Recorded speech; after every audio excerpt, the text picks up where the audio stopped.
Boleh kasih api, boleh kasih jempolnya. Wah, boleh kasih emoticon aja apa aja. Oke, thank you, thank you. Yuk mari sama-sama kita datang menyembah Tuhan malam hari ini. Bawa hati yang segenap hati kepada Tuhan. Kita punya Tuhan yang baik. Oh, terima kasih Tuhan. Tanpa terasa Tuhan, sebentar lagi kami mau mengakhiri bulan yang pertama di tahun 2023 ini. Sungguh Tuhan, kami melihat kasih setiamu, kami melihat kebaikan Tuhan, kami melihat pertolongan Tuhan selalu ada buat kami. Dan malam hari ini Tuhan, kami mengarahkan hati kami kepadamu, kepada Tuhan yang baik, kepada Bapa yang setia. Oh, terima kasih Tuhan. Kami mau diajar oleh-Mu, kami mau dituntun oleh-Mu, kami mau Tuhan. Terima kasih Tuhan, terima kasih Tuhan. Ini kami Tuhan, ini hati kami.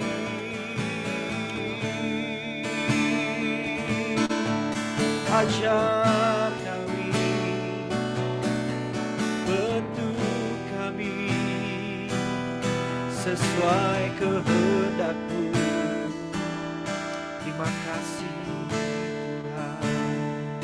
Mari sama-sama naikkan pujian ini. Ajar ku mengerti segala rencana-Mu. Ajar ku berserah hanya padamu. Pimpin jalan kami, pimpinlah jalan dalam terang firman-Mu. Ajar ku berharap hanya padamu. Sekali lagi katakan, ajar ku mengerti, ajar ku mengerti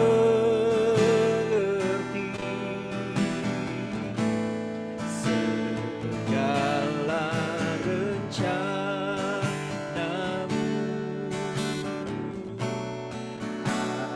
Ajar ku berserah hanya padamu. Pimpin langkah-langkah kami Tuhan, pimpinlah jalanku dalam terang firman-Mu. Ajar ku berharap hanya padamu. Mari panggil Dia, Bapa, Bapakku. Kami percaya Tuhan, ajaib segala rancangan-Mu. Yes, Tuhanku, heran, heran perbuatanmu.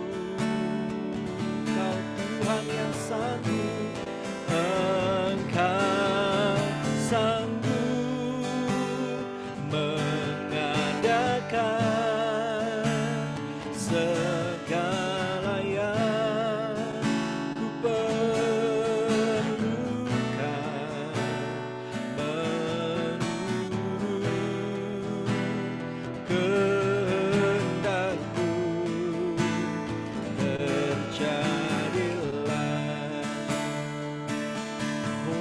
Bapa kita, Bapakku,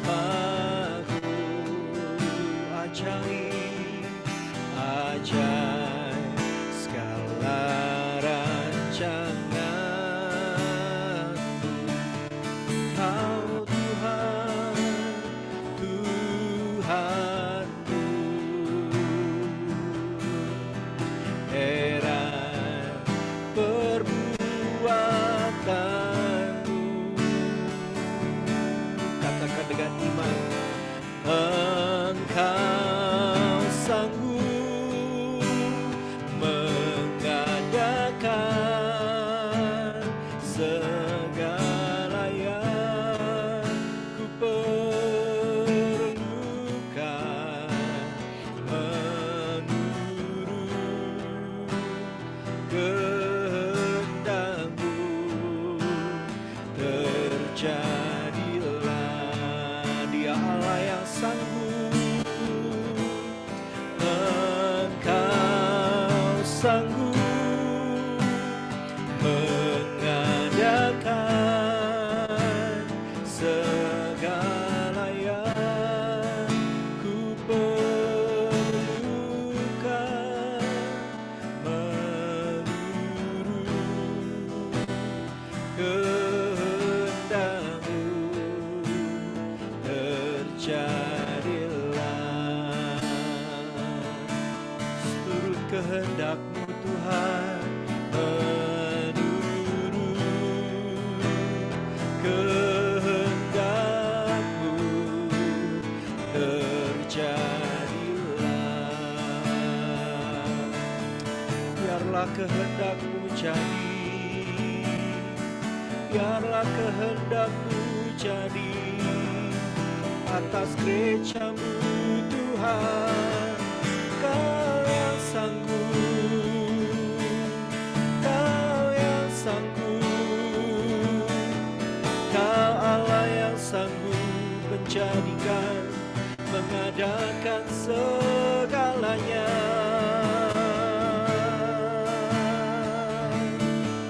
Haleluya, Rama-lama Shane. Pandang Bapa yang baik itu, pandang Bapa yang sanggup itu.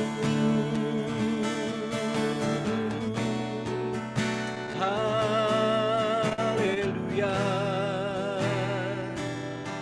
Dia tunjukkan segalanya.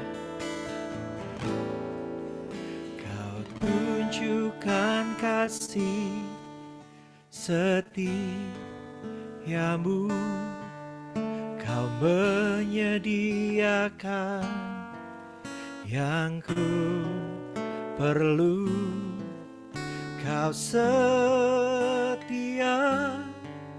Kau mulia, dulu, sekarang, dan selamanya.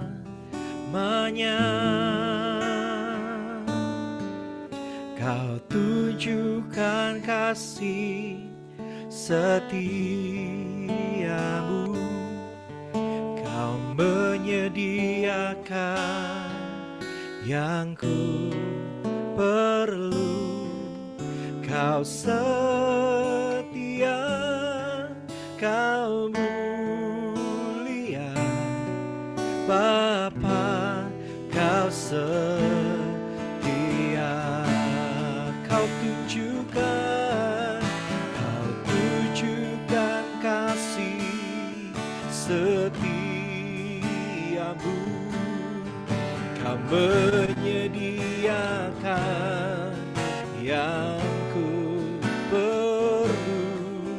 Kau setia, Kau mulia, dulu, sekarang, dan selamanya. Kau tunjukkan kasih setiamu, Kau menyediakan yang ku perlu. Kau setia, Kau mulia, Bapa kau setia. Sekali lagi saudara, angkat tanganmu katakan, kau tunjukkan kasih setiamu, amin.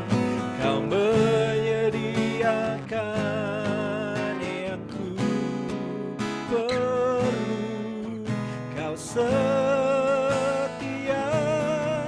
kau mulia, dulu, sekarang, dan selamanya. Inilah yang kami percaya, tunjukkan kasih setiamu, kau menyediakan yang ku perlu, kau setia,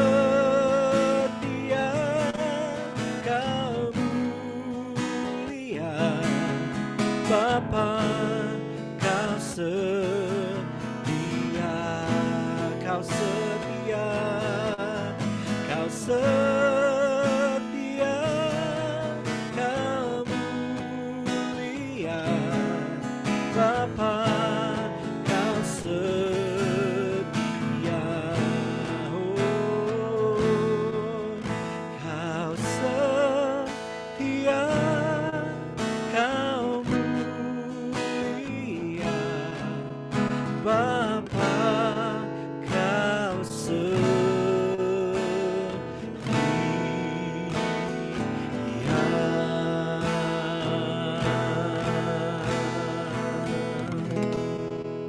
Inilah yang kami percaya Tuhan, bahwa dalam segala musim hidup kami punya Tuhan yang setia dulu, sekarang, sampai selama-lamanya. Terima kasih Tuhan. Di dalam nama Tuhan Yesus kami mengucap syukur. Ya, mengucap syukur sama-sama katakan, amin. Oke, terima kasih Tias dan shalom buat Bapak Ibu Saudara semua. Selamat datang di special Back to Prayer.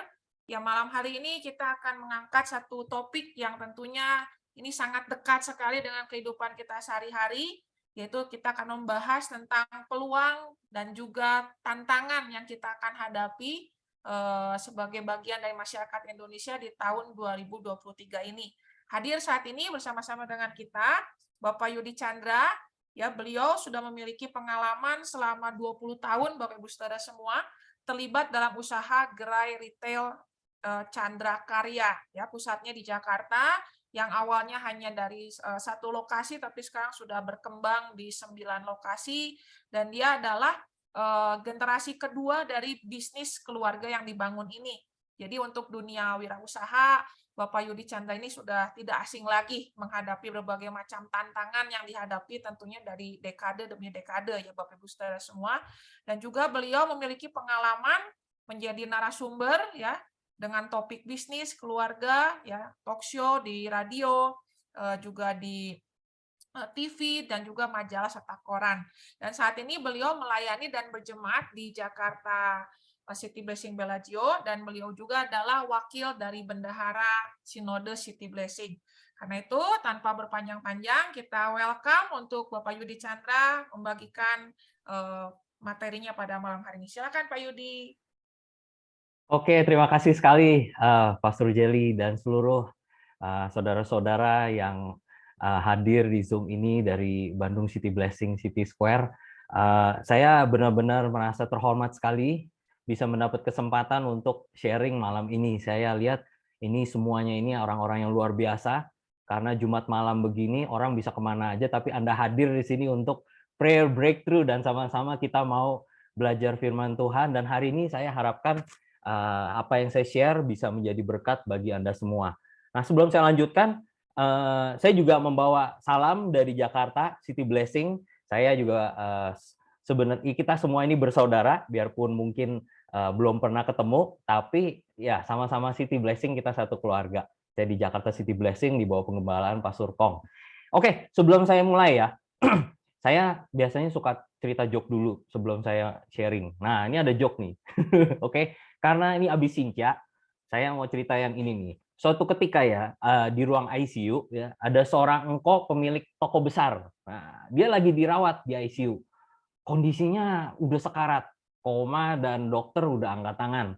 Mendadak si engkau ini sadar. Nah, dan keluarganya dipanggil semua untuk menemui si engkau nih. Kayaknya sih si engkau ini mau kasih kata-kata terakhir. Terus dengan lemah si engkau panggil satu persatu anggota keluarganya. Dia panggil, istriku yang cantik, Amoy. Tapi ngomongnya lemah, sorry. Dia lemah banget. Apa kamu di sini gitu? Dia tanya dengan karena udah di ICU. Terus istrinya nangis-nangis. Iya kok, saya di sini sambil menahan nangis ya. Terus dia tanya, anakku yang pertama, akui apa kamu ada di sini gitu. Dia tanya. Terus anaknya yang pertama juga bilang, iya Pak, saya hadir. Dia tentu bisa menjawab dengan semangat gitu. Terus si engkau ini dengan lemah juga berkata, wah putriku, apa kamu ada di sini gitu.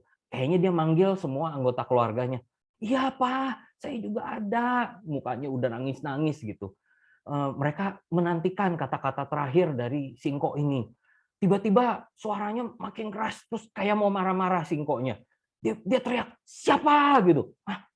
Semua bingung maksudnya apa, kok teriak siapa gitu. Dia teriak, siapa gitu. Keluarganya bingung, ini kata-kata terakhir apa ini? Tahu nggak kata-kata terakhir gini? Siapa? Siapa yang jaga toko gitu. Terus dia pingsan lagi gitu. Ini bercanda saudara-saudara. Jadi memang kadang-kadang orangnya kalau memang udah biasa jaga toko, semuanya di rumah sakit, dia bingung siapa yang jaga toko gitu. Ya ini bercanda aja. Ya saya juga tahu generasi orang tua kita itu luar biasa ya kalau kerja ya, nggak ada hari libur. Mungkin Sinca doang nih kemarin baru libur gitu ya. Kalau hari-hari biasa mau sakit kayak mau apa kayak toko harus buka gitu ya. Ini bercanda aja. Ayo kita berdoa. Terima kasih Tuhan untuk hari ini. Aku percaya Tuhan hadirat-Mu sungguh luar biasa. Pada saat kami menyembah, kami bersama-sama bersekutu, kami memuji Engkau. Engkau hadir di sini, Engkau di dalam kami. Engkau telah memberikan segala yang luar biasa di dalam kehidupan kami. Dan malam ini Tuhan, aku berdoa apa yang menjadi kita mau share, kita mau diskusikan, bisa menjadi rema, menjadi pernyataan yang profetis, yang bisa membawa breakthrough demi breakthrough di dalam setiap yang hadir di sini. Roh Kudus, Engkau adalah yang memberikan kebenaran. Engkau akan menguji setiap hal yang dibicarakan, dan Engkau akan menyatakan yang benar, yang baik bagi setiap daripada kami. Aku berdoa juga jauhkan dari segala gangguan teknis, dari pihak-pihak mungkin yang tidak berkepentingan. Hari ini semua yang hadir adalah orang-orang yang dimerdekakan, yang diberkati, yang mengalami kebaikan Tuhan, dan akan lebih lagi mengenal rencana-Mu di tahun 2023 ini. Kami bersyukur Tuhan untuk kesehatan, kemampuan kami bisa hadir, dan saat ini juga teknologi bisa bersama-sama, biarpun kami jauh di berbagai tempat, tapi bisa hadir bersama mendengarkan kebenaran-Mu. Thank you Lord, in Jesus name we pray. Amin, haleluya. Kalau kita ngomong ya, tahun 2023, kata yang pertama itu selalu orang ngomong gelap. Mau kemana aja ngomong selalu tahun 2023 gelap. Itu kata yang paling sering didengungkan. Saya cek di 2022, kata ini baru muncul gara-gara 5 Agustus itu Bapak Presiden kita berpidato. Ya. Habis itu dia berpidato, semua media menggunakan kata ini, tahun gelap 2023. Sebenarnya bagaimana sih itu ya? Waktu itu Pak Jokowi itu berpidato dan mengatakan sejumlah lembaga internasional menyampaikan perekonomian pada tahun 2022 akan berada masa sulit katanya. Lalu pada tahun 2023 kondisinya akan benar-benar gelap gulita imbas dari krisis tahun 2022. Gara-gara pidato begitu, akhirnya media pakai, semua orang ngomong, akhirnya kata gelap ini muncul di mana-mana sehingga kita semua seperti berbicara tahun 2023 itu gelap. Sebenarnya benar nggak sih seperti itu? Mungkin saya berpikir gitu, saya renungkan gitu. Kalau namanya tantangan ya, kita kan judulnya tantangan dan peluang tahun 2023. Tantangan itu pasti setiap tahun ada. Mungkin kita akan shifting dulu. Tantangan 2023 itu sebenarnya apa aja sih? Nah, saya mengambil informasi dari berbagai macam sumber. Ya, sebenarnya gampang sekali. Anda kalau baca berita atau baca apa saja, pasti semua ngomong udah masalahnya ini, masalahnya itu. Tapi saya mau angkat beberapa poin aja supaya paling tidak kita tahu memang benar ada tantangan gitu. Mungkin yang pertama itu biasa, kita udah dengar sekali, suku bunga yang sudah tinggi, inflasi lah, suku bunga. Mungkin bagi Anda yang pikir ini istilah ekonomi gitu kayaknya nggak apa ya gitu, nggak buat apa, inflasi itu apa sih gitu. Ya harga-harga naik lah, basically kayak gitu. Waktu tahun lalu itu sudah disurvei memang ada tingkat inflasi yang katanya akan tinggi dan tinggi. Tapi ternyata di 22 waktu itu saya pernah share juga di tempat lain bahwa perkiraan-perkiraan ini ya ternyata ya kita bersyukur Indonesia itu kita inflasi di level 5%, which is actually sangat-sangat aman. Nah, saya nggak akan masuk terlalu dalam, tapi tantangan di 2023 suku bunga yang sudah tinggi ini tetap memang bawaannya dari 2022, di mana berarti kalau ada yang memiliki pinjaman uang atau memerlukan kredit, nah itu akan bunganya lebih tinggi. Nah, yang berikut adalah pasar ekspor yang mengalami kendala. Kita tahu bahwa suasana di dunia ini lagi banyak tegang. Ada yang lagi perang lah, ada yang lagi ribut lah, apalah. Ada yang waktu itu 2002 mengalami pandemi dan lockdown seperti di China, sekarang memang baru mau buka, tapi pasar ekspor sudah mengalami kendala. Saya banyak teman-teman yang merasa ekspor itu sangat sulit sekarang ini. Mungkin Anda di Bandung yang terkenal dengan pabrik-pabrik tekstil ya, itu saya dengar beberapa mengalami tantangan kalau untuk mendengar urusan ekspor. Nah, itu hal yang tentu berimbas menjadi tantangan di 2023. Lalu next itu adalah biaya energi yang berpotensi naik. Nah, saya bilang berpotensi naik karena pada saat ini angka harga itu sudah mulai kelihatannya stabil. Tapi tetap ini akan menjadi tantangan di 2023, di mana energi itu akan bergejolak. Lalu bagaimana bahan makanan? Katanya ada krisis makanan. Sudah ada analisa seperti itu. Saya nggak akan bahas terlalu detail. Tapi kita lihat waktu 2022 sampai sekarang pun bahwa supply chain itu sangat terganggu. Karena memang contohnya salah satu yang perang di Ukraina itu. Ada yang namanya produk wheat, itu ya gandum, memang produsennya adalah Rusia dan Ukraina, dan merekanya lagi berantem. Nah, di situ bahan makanan yang penting ini memang agak terganggu. Lalu bagaimana, ada tantangan apa lagi kalau bisa saya pikir-pikir? Ada juga ya namanya government policy. Maksudnya government policy apa ya?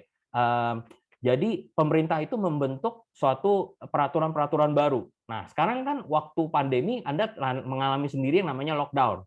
Kita harus PPKM. Kita bersyukur Pak Presiden beberapa hari yang lalu pidato, dia bilang waktu dia mau bikin keputusan lockdown, 80% menterinya bilang suruh lockdown. Tapi Pak Presiden katanya dia semedi 3 hari. Dia berpikir 3 hari mau lockdown apa enggak, akhirnya dia melakukan namanya PPKM. Dan kita bersyukur PPKM kita itu di Indonesia imbasnya itu enggak seperti di luar negeri yang sampai lockdown-nya itu parah sekali. Nah, tapi di tahun yang 2023 ini akan banyak peraturan-peraturan pemerintah yang muncul yang bisa mengganggu dunia bisnis dan kita ini secara kita secara kehidupan di negara ini. Ambil contoh aja kalau di Jakarta, ini lagi heboh sih mengenai jalanan mau dipasang ERP. Jadi kita mesti jalan, di beberapa ruas jalan mesti bayar. Nah, ini adalah tantangan yang ke depan akan muncul dari pemerintah justru. Nah, beberapa peraturan yang akan muncul yang baru yang kita nggak pernah pikir, nggak pernah bayangkan bisa akan muncul. Kalau Anda di dunia industri, Anda sudah tahu bahwa standarisasi daripada produk itu sudah mulai ketat. Belum lagi kalau saya ngomongin pajak. Waktu itu di Sinode Marketplace kita mau ngomongin soal pajak, banyak yang nggak mau nongol, karena kalau dengar pajak alergi semua. Tapi realitasnya, perpajakan di Indonesia itu udah akan semakin ketat. Jadi ini adalah salah satu menurut saya tantangan. Tapi kalau kita mikir tantangan, dan seterusnya, saya habisin 2 jam juga banyak tantangan sebenarnya. Tapi intinya semua itu adalah ketidakpastian dalam berbagai hal. Misalnya lagi perubahan lifestyle. Tadinya waktu itu pandemi, sekarang enggak. Nah, itu semua menjadi ketidakpastian sehingga orang menjadi bingung. Saya ambil contoh lagi misalnya waktu akhir tahun lalu. Kalau kalian mungkin denger yang atau ya di Bandung nih. Saya soalnya memang ada beberapa infonya di Jakarta. Itu yang namanya BRIN BMKG bilang ada cuaca ekstrim.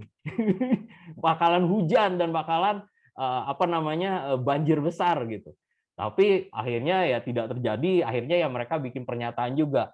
Nah, sebenarnya kalau tadi saya ngomong tantangan demi tantangan, itu semua memang adalah suatu hal yang merupakan proyeksi, perkiraan yang sebenarnya belum pasti dan tidak bisa diketahui secara pasti. Nah, waktu tadi awal saya bilang Presiden Jokowi, beliau itu mengutip dari berbagai lembaga internasional. Sebenarnya lembaga internasional mana? Nah, salah satunya adalah IMF. Nah, IMF itu ketuanya waktu tahun lalu itu udah membisikin katanya banyak negara bakal resesi. Awal tahun masih ngomong sepertiga anggotanya itu udah ngantri katanya mau bikin apa mau pinjam duit sama IMF, dan itu di quote di mana-mana sehingga orang ekspektasinya 2023 ini menjadi semakin gelap gitu. Tapi berapa hari yang lalu dia ngomongnya udah beda lagi. Nah, ini saya nggak akan bahas semua ke sana. Sekarang bagaimana kita sebagai anak-anak Tuhan? Nah, ini yang penting. Kalau tantangan itu mah banyak kalau kita mau bahas. Jadi gimana menghadapi tantangan tahun 2023? Saya ada beberapa hal yang saya mau share. Semoga bisa menjadi berkat bagi Anda semua. Salah satunya adalah kita harus mengerti bahwa kita bisa hidup dengan sistem ekonomi yang berbeda. Selama ini kita pikir sistem ekonomi yang kita hidup ya udah di dunia ini aja. Tetapi ternyata kita sebagai anak-anak Tuhan, kita memiliki sistem ekonomi yang bisa berbeda. Dunia berbeda antara dunia dan sistem ekonomi daripada Tuhan. Apakah bedanya? Saya akan mengutip dari Paul Milligan. Beliau ini adalah salah satu instruktur di Charis Bible School bagian bisnis, dan dia juga CEO-nya Andrew Wommack Ministries yang berapa tahun yang lalu, tapi dia masih aktif di sana. Dia punya tabel ini yang membedakan antara ekonomi dunia dan ekonomi Tuhan. Coba kita bisa renungkan beberapa poin ini yang saya rasa kalau kita mengerti ini, saya percaya kalau kita mengerti ini, kita akan memiliki pandangan berbeda mengenai 2023. Pertama, kalau dunia itu sistemnya keamanan sumber dayanya itu adalah kemapanan finansial. Maksudnya gini, kalau kamu punya cukup uang, kalau kamu punya cukup sumber penghasilan, itu artinya kamu udah aman. Itulah sistem dunia. Sehingga banyak orang waktu pandemi kehilangan pekerjaan, bisnisnya macet, atau sekarang belum punya tabungan atau nggak punya kemapanan finansial, hidupnya menjadi worry, hidupnya menjadi stres, hidup menjadi depresi. Itu namanya adalah sistem dunia, di mana nggak ada jawabannya kalau kamu sudah jatuh ke dalam ketidakmapanan finansial. Tetapi di dalam Tuhan, kita bisa menyadari bahwa ada yang namanya penyediaan Tuhan. Di sini perspektif kita tahun 2023 akan shifting, bahwa kita memiliki suatu keamanan yang berbeda. Lalu bagaimana mindset-nya? Kalau sistem ekonomi dunia itu tentu hal-hal yang duniawi. Kalau di Tuhan adalah hal-hal yang surgawi. Segala hal yang duniawi ini kalau kita punya, berarti kita penting, itu harus kita punyai. Tapi kalau di dalam Tuhan, ada hal-hal yang kita nggak ada di dalam dunia ini, tapi itu merupakan hal-hal yang penting. Itu mindset-nya itu fokus pada surgawi. Saya nggak akan bahas terlalu dalam, karena bisa tiap poin ini sebenarnya sangat powerful sekali. Tapi saya mau paling tidak poin-poin ini bisa membawa kita kepada suatu cara berpikir yang berbeda di dalam 2023 ini. Bagaimana kepemilikan? Kalau dunia ini tentu 100% milik saya. Anda punya berapa di tabungan Anda, itu adalah milik saya. Nah, bagaimana dengan ekonomi Tuhan? Itu adalah 100% milik Tuhan. Kadang-kadang kita suka berpikir, dulu ada pengajaran yang mengatakan punya Tuhan itu 10% daripada yang kita miliki. Begini loh, ternyata di ekonomi Tuhan itu kalau kita pelajari, segala sesuatu kita adalah milik Tuhan. Kenapa? Karena Tuhan itu peduli dengan setiap hal yang kita punyai, apa segala hal keberadaan kita. Sehingga kalau kita di dalam masalah, kita masalah finansial atau masalah relationship atau masalah apapun, Tuhan itu care 100% sama kita. Bayangkan kalau cuma 10% kehidupan Anda hanya dimiliki Tuhan, sisanya tanggung jawab kita. Kita akan masuk ke poin berikutnya, masalah. Kalau masalahnya 100% punya saya, tentu saya harus selesaikan sendiri dong. Kan punya you sendiri. Kenapa Tuhan ikut campur? Tetapi kalau 100% kita menyadari bahwa segala milik kita adalah punya Tuhan, kita bisa menyerahkannya pada Tuhan. Tuhan, ini adalah milik Engkau. Usahaku adalah milik Engkau. Aku merasa aman di dalam-Mu. Aku tahu rencanamu adalah yang terbaik untukku. Nah, disinilah tahun 2023 tidak akan menjadi gelap kalau kita memiliki perspektif ekonomi daripada Tuhan. Kita menyerahkan harapan kita pada jangkar Tuhan yang pasti, Yesus Kristus. Lalu kalau misalnya ekonomi dunia, itu hanya melayani yang namanya roh mamon. Ini rohnya ketinggalan. Roh mamon itu kalau kita dilayani, itu nggak ada habis-habisnya. Harus terus berusaha. Itulah dunia makanya. Tidak pernah ada puas-puasnya. Oh, mau jadi orang terkaya dunia kah? Pasti akan terus, tidak akan ada akhirnya. Tapi kalau kita melayani Tuhan, kita memiliki damai. Karena kita tahu, Tuhan berkata bahwa kuku ringan. Jadi Tuhan itu tidak memiliki hidup yang pakai target. Kalau kita di dunia, ya saya tahu, di dalam perusahaan semua mesti punya target. Harus setiap tahun ada growth. Saya juga baru meeting. Tahun ini mau growth-nya berapa? Apalagi saya kan di retail. Supplier saya udah ngomong, iya Pak, tahun ini kita target sekian, 2 digit naiknya. Padahal Indonesia aja cuma 45%. Saya disuruh naik 2 digit. Gimana tuh ceritanya? Nah, kalau kita melayani roh mamon, kita nggak bisa akan tidur. Tahun 2023 bener gelap. Karena ya kenapa? Semua akan ekspektasinya harus lebih, harus bagaimana. Tapi bagaimana dengan realitasnya? Tapi kalau kita di dalam Tuhan, Tuhan berkata, kita ringan. Saya akan lanjut dengan tabel berikut. Kalau ekonomi dunia, kita akan memiliki tempat simpanan di dalam dunia ini. Di mana kita tahu di firman Tuhan bisa busuk, bisa rusak, dimakan ngengat, dan bisa dicuri. Tetapi di dalam Tuhan, tempat simpanan kita adalah di surga. Itu aman. Kita memiliki perspektif yang bukan dari dunia, tapi memiliki perspektif surgawi. Bagaimana dalam dunia bisnis pandangan hutang? Kalau di dalam dunia ini, saya temukan ternyata itu adalah benar nih, yang si Paul Milligan tulis ini, bahwa itu adalah kewajiban untuk kesuksesan. Setiap bisnis itu, setiap usaha, bahkan setiap orang, itu kalau di sistem dunia, sepertinya kayak diwajibkan untuk ngutang. Buktinya apa? Siapa yang di sini nerima telepon kalau nomornya nggak tahu dari mana, nggak mau ngangkat? Kalau misalnya nomor nggak dikenal, biasanya kita angkat. Mending teman, mending apa? Biasanya, maaf Pak, Bu, kami ada penawaran kredit, ya nggak? Semua itu pengennya menawarkan kredit. Karena kenapa? Sepertinya hutang itu suatu hal yang memang diwajibkan gitu. Nah, di dalam bisnis banyak yang menilai bahwa sebenarnya ya hutang itu untuk membesarkan bisnis Anda. Nah, itulah yang terjadi kenapa di 2022 banyak bisnis tutup. Kita dengar banyak startup yang duitnya itu nggak ada. Mereka hanya mengharapkan kucuran dana investasi seri berikutnya. Nah, itu sebenarnya seperti mau berhutang. Emang mereka berhutang karena kan diinvestasikan, nanti mereka mau kembalikan lah dalam nilai. Tapi itu sebenarnya bisnis yang berdasarkan suatu hal yang kosong. Tetapi di dalam Tuhan, saya pelajari di Alkitab, dan saya juga setuju dengan Paul Milligan di sini, bahwa hutang itu adalah bentuk suatu ikatan, bukan yang terbaik. Bukannya dosa, jadi kalau Anda berhutang itu bukan artinya dosa. Ini jangan salah mengerti nih. Tapi itu adalah suatu hal yang bukan yang terbaik dari Tuhan. Dan kalau kita belajar di Alkitab, itu adalah hubungan hamba dengan budak sebenarnya, ikatan. Jadi itu suatu sistem yang berbeda. Nah, bagaimana standar kebenaran? Kalau di dalam dunia itu standar kebenaran tentu hikmat dunia. Saya tahu banyak orang-orang dunia yang memiliki ilmu-ilmu yang luar biasa. Saya hormati mereka. Tapi tahukah Anda bahwa ilmu mereka yang luar biasa itu sebenarnya adalah penggambaran kebenaran universal Alkitab yang mereka pakai di dalam dunia. Karena kebenaran Alkitab itu biarpun mau dibungkus seperti apa, pasti akan benar. Nah, tapi kita memiliki standar kebenaran yang berbeda di dalam Tuhan. Kita memiliki firman Tuhan yang kita pegang semua ini. Apalagi kalau pegang HP. Sekarang kan kalau pegang Alkitab artinya pegang HP gitu ya. Jadi standar kebenaran kita itu adalah firman Tuhan. Kalau di dunia itu berdasarkan tren. Tahun ini yang benar apa, tahun depan yang betul apa. Kita udah kalau ngomongnya bisa panjang. Dari LGBT kah, dari bisnis apakah, mungkin trennya waktu itu bisnis yang cepat gitu. Tapi itu trennya. Menghasilkan persen yang tinggi, tapi ternyata kopong. Nah, itulah hikmat dunia. Kadang-kadang yang benar jadi salah, yang hal-hal misalnya seperti Ponzi scheme ya. Nanti saya mau ngomong sedikit mengenai itu kan standar kebenarannya tidak jelas dari dunia sebenarnya. Dibilang benar, tapi apakah benar? Nah, bagaimana perspektifnya? Tadi kita udah sempat ngomong juga bahwa dunia, kalau ekonomi dunia itu adalah hal yang sementara, sedangkan bagi Tuhan adalah hal yang abadi. Saya ambil contoh paling gampang gini, perspektif dunia dengan abadi itu gimana pentingnya. Kalau usaha kita, amit-amit, misalnya terjadi suatu hal yang tidak baik, biasanya orang akan depresi dan merasa, this is it, ini sudah selesai.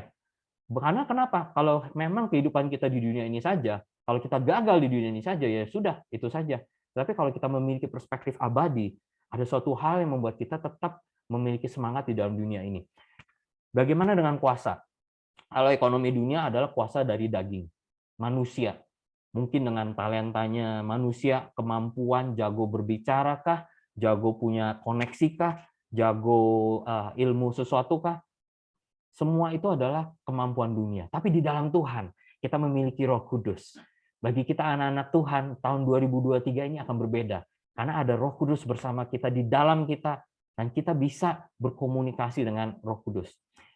Saya akan tambahkan dari Paul Milligan mengenai nilai. Kalau dunia itu tentu segala informasi yang dipakai adalah informasi fisik. Tetapi kita di dalam Tuhan, kita memiliki informasi surgawi. Kita akan memiliki kacamata yang berbeda daripada dunia. Contohnya apa? 2023 ini saya berdoa supaya kita hidup seperti di tanah Goshen, bukan seperti, tapi memang di tanah Goshen, di mana kita memiliki ekonomi sendiri dan tidak mengalami tulah, tidak mengalami goncangan dunia. Karena sebenarnya kalau disebut gelap itu, bahkan dari pemerintahan pun juga mengakui, yang rusak itu, yang gelap itu sebenarnya di luar, faktor eksternal. Kalau saya mau jabarkan data-data banyak di Indonesia itu tahun 2021, 2022, dan kita punya perspektif di 2023, sebenarnya yang membuat masalah itu adalah dari luar, yang mengimbas pada kita.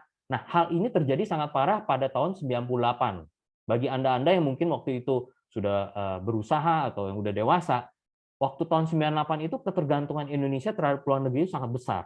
Tapi sekarang ini puji Tuhan semenjak 2013, semenjak 2013 dan ya pokoknya tahun-tahun sebelumnya, pemerintah kita puji syukur pemerintah Indonesia sudah mulai mengurangi ketergantungan akan hutang luar negeri. Memang hutang Indonesia besar, tapi persentase daripada luar negerinya itu sedikit. Sehingga sebenarnya kalau menurut saya, Indonesia ini sebenarnya sudah seperti tanah Goshen yang bisa memiliki ekonomi sendiri. Kita memiliki populasi yang besar sekali di Indonesia ini. Sebenarnya kita bisa mengarungi 2023 ini seperti tanah Goshen, khususnya untuk anak-anak Tuhan. Mari kita memiliki perspektif yang berbeda di tahun 2023 ini. Banyak tantangan, tapi kita memiliki kehidupan seperti bangsa Israel di tanah Goshen.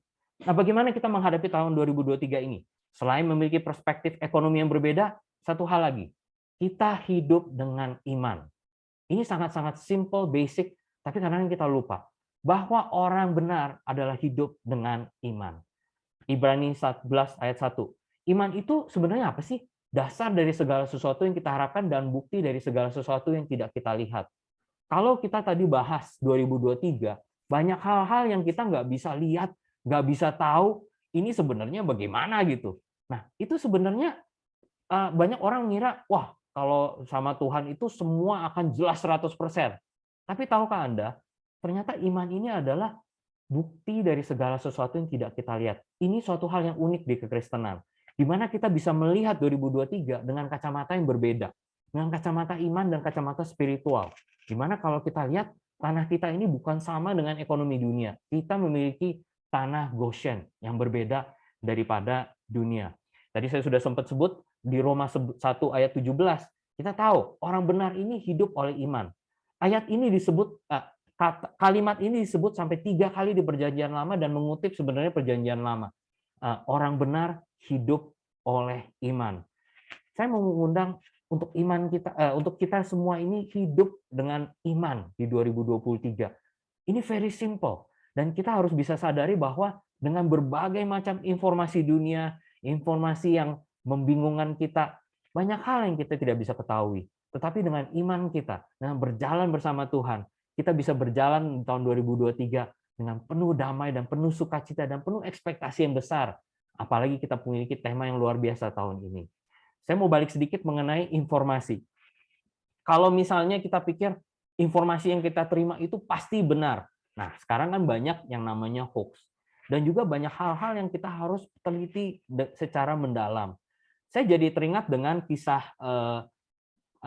waktu waktu Musa mau mengirim 12 pengintai. Ada ingat ceritanya? Waktu itu dikirimlah 12 pengintai, di mana ke-12 pengintai itu suruh melihat di dalam tanah perjanjian, 10 orang kembali dan mereka berkata apa? Mereka berkata, aduh, tanah itu diisi oleh raksasa, nggak mungkin kita bisa mengatasi mereka. Dan mereka bahkan kalau kita lihat di firman-Nya, mereka berkata bahwa kita ini seperti belalang di mata mereka. Dan mereka juga percaya seperti itu. Anda bayangkan, belum menyerang, belum benar-benar menganalisa secara detail, mereka sudah menyatakan kita sudah kalah. Tapi 2 orang itu berbeda, memiliki perspektif yang berbeda untuk tanah perjanjian. Saya percaya 2023 adalah masa yang berbeda bagi kita semua dibandingkan dunia. Kalau dunia bilang dunia gelap, kita akan bilang ini adalah masa menuai. Kita percaya bahwa di dalam kehidupan kita, dalam kehidupan iman kita, ada hal-hal yang bisa kita nyatakan secara profetis. Kata masa menuai ini adalah kata yang kita bisa utarakan, kata imani, dan kita lontarkan secara profetis di dalam kehidupan kita. Saya percaya langkah iman ini adalah suatu yang penting untuk kita bisa mengerti dan kita imani dan renungkan sebelum kita masuk benar-benar di tahun 2023 ini. Nah, salah satu elemen yang di-share oleh Pastor Paul Tan dari Los Angeles City Blessing dalam hal masa menuai ini, beliau mengatakan bahwa akan ada resources yang Tuhan sediakan untuk kita dalam menuai jiwa. Memang konteks menuai ini bisa kita jabarkan banyak hal. Nanti Anda sendiri bisa pelajari, seperti salah satunya adalah menuai jiwa. Tapi yang saya suka dari Revelation yang Pastor Paul sharing bagikan, bahwa akan ada resources yang Tuhan sediakan bagi kita semua dalam menuai jiwa. Saya juga teringat minggu lalu pas gembala saya Pastor Kong sharing sesuatu yang unik minggu lalu. Beliau mengatakan sharing mengenai obat 2023. Apa itu obat? Waktu dengar judulnya rasanya aneh juga. Ternyata ada artinya obat 2023.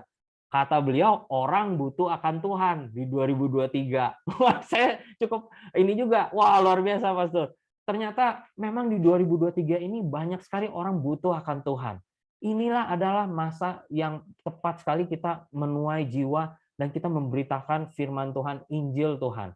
Dan saya menemukan banyak sekali memang orang-orang yang kalau saya pikir memang butuh sekali akan kebenaran dan janji akan Tuhan. Saya menemui seseorang yang sudah basically waktu pandemi usahanya bangkrut, pabriknya tutup, padahal itu adalah usaha orang tuanya yang sudah panjang gitu. Menemui saya cerita bahwa dia sudah makan obat, tidak bisa tidur, dan depresi. Benar sekali, orang itu benar-benar butuh akan Tuhan. Saya juga mendengar banyak di pandemi ini terjadi konflik keluarga, mungkin suami istri, mungkin juga orang tua dan anak. Ya, saya dengar-dengar itu orang tua waktu anak-anak sekolah di rumah banyak yang berantem sama anak-anak. Biasa berantemnya sama guru. Sekarang begitu anaknya di rumah, ya jadinya berantem sama papa mamanya. Wah, itu jadi susah juga. Nah, banyak sekali orang butuh akan Tuhan. Dan ini adalah tahun yang pas sekali untuk kita membagikan kebenaran firman Tuhan. Bagaimana dengan masalah kesehatan? Mungkin pandemi sudah selesai, tapi banyak sekali orang-orang yang butuh kebenaran firman Tuhan bahwa ada kesembuhan yang telah disediakan bagi mereka. Kita kalau ngomong depresi dan orang tekanan, di 2023 ini banyak sekali memang orang butuh akan Tuhan. Menurut saya, mari kita bersiap-siap membuka lahan-lahan kemakmuran yang Tuhan sudah sediakan buat kita untuk diusahakan. Tahun ini adalah tahun masa menuai. Kita akan menuai berbagai macam hal, jiwa, dan resources ini akan Tuhan sediakan bagi kita. Saya mau share lagi, lanjutkan beberapa hal yang bisa kita renungkan untuk 2023 ini. Salah satunya adalah sistem yang digunakan di dalam 2023 ini, kita mau memakai ekonominya Tuhan, bukan ekonominya dunia. Yaitu adalah tanam tuai. Tahukah Anda, pada masa krisis itu, orang itu malah menjadi tidak mau menanam dan tidak mau mengusahakan tanahnya. Mereka malah menyimpan. Saya buktikan dengan data berikut. Pada tahun 2021 kemarin pandemi, ini adalah data pertumbuhan dana pihak ketiga di bank. Data ini Anda bisa ambil langsung dari OJK atau BI. Ternyata pada saat pandemi itu, tahukah Anda, tabungan di bank itu naik 2 kali lipat pertumbuhannya. Kalau 2019 itu 6,5%, tahun 2020 itu langsung naik jadi 11,1%. Di tahun 2021, di mana pandeminya semakin gencar, naik lagi sampai 12,2% pertumbuhan orang menabung.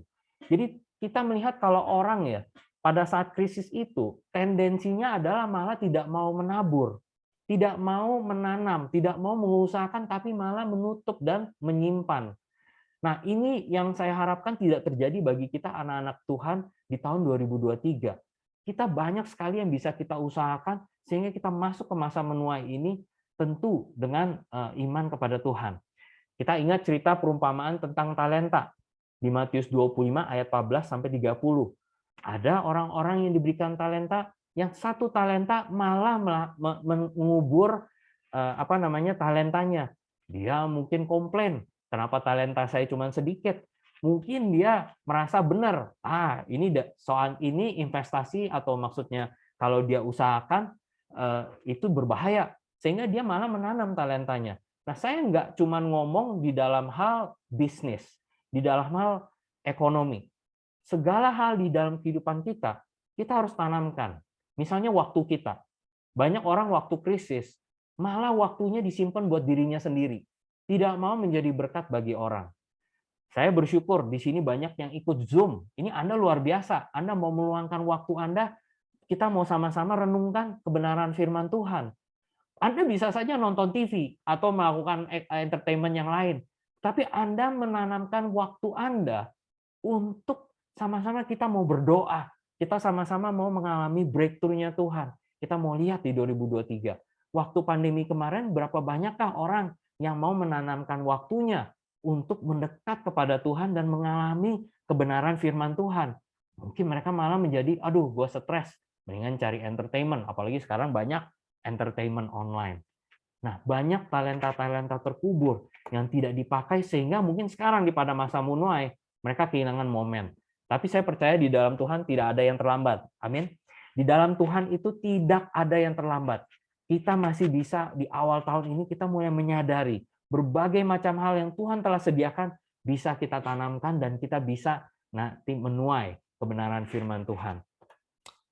Next, yang saya mau bagikan. Di tahun 2023 ini, mari kita sadari bahwa kita memiliki kuasa untuk memperoleh kekayaan yang berasal dari Tuhan. Tadi mungkin kalau kita lihat di ekonomi dunia, telah dibahas juga bahwa orang-orang merasa talenta dia, kemampuan dia, koneksi dia, bisnis dia itu karena kemampuan diri dia sendiri. Tapi tahukah Anda? Anda mungkin juga tahu, di dunia ini banyak orang-orang hebat yang luar biasa, tetapi tetap aja bisnisnya gagal. Kalau ngomong bisnis harus kerja keras, banyak orang yang kerja keras tapi bisnis tetap gagal juga. Jadi sebenarnya apa sih yang di dunia ini kuncinya ini? Kita sebagai anak Tuhan kita harus sadar bahwa di Ulangan 8:18 ini ada sebuah prinsip yang luar biasa, di mana kuasa untuk memperoleh kekayaan itu adalah berasal daripada Tuhan. Dialah yang memberikan kepadamu kekuatan untuk memperoleh kekayaan. Dengan maksud menegakkan perjanjian yang diikrarkannya dengan sumpah kepada nenek moyangmu seperti sekarang ini. Kalau kita mendalami firman Tuhan lagi, bahwa kita sebagai orang-orang percaya adalah anak-anak Abraham yang sebenarnya di zaman ini. Kita ini adalah orang-orang yang mewarisi segala hal yang luar biasa yang berkat-berkat Abraham di dalam kehidupan kita.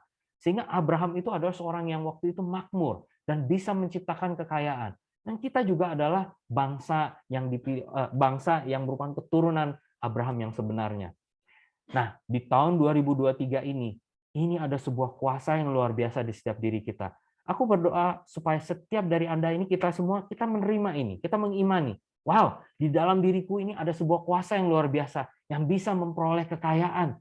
Aku mau melepaskan semua daripada bisikan-bisikan iblis yang berkata tahun ini kamu akan gagal. No, in the name of Jesus, dalam nama Tuhan Yesus, tahun ini kita akan mengalami kemakmuran demi kemakmuran. Kuasa yang di dalam diri kita di Efesus 1 ayat 19-20 berkata, itu sama dengan kuasa yang bekerja di dalam Kristus, yang membangkitkan dia dari antara orang mati. Tahukah Anda, inilah kuasa yang luar biasa yang di dalam diri kita.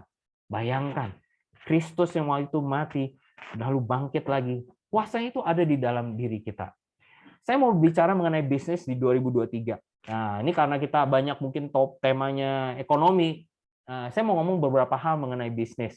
Mungkin Anda adalah pengusaha, mungkin Anda juga profesional, tapi semua daripada Anda tentu terlibat di dalam suatu bisnis. Bahkan pelayanan gereja pun, saya quote in quote merupakan bisnis juga, tentu dengan bentuk lain pelayanan dalam Tuhan.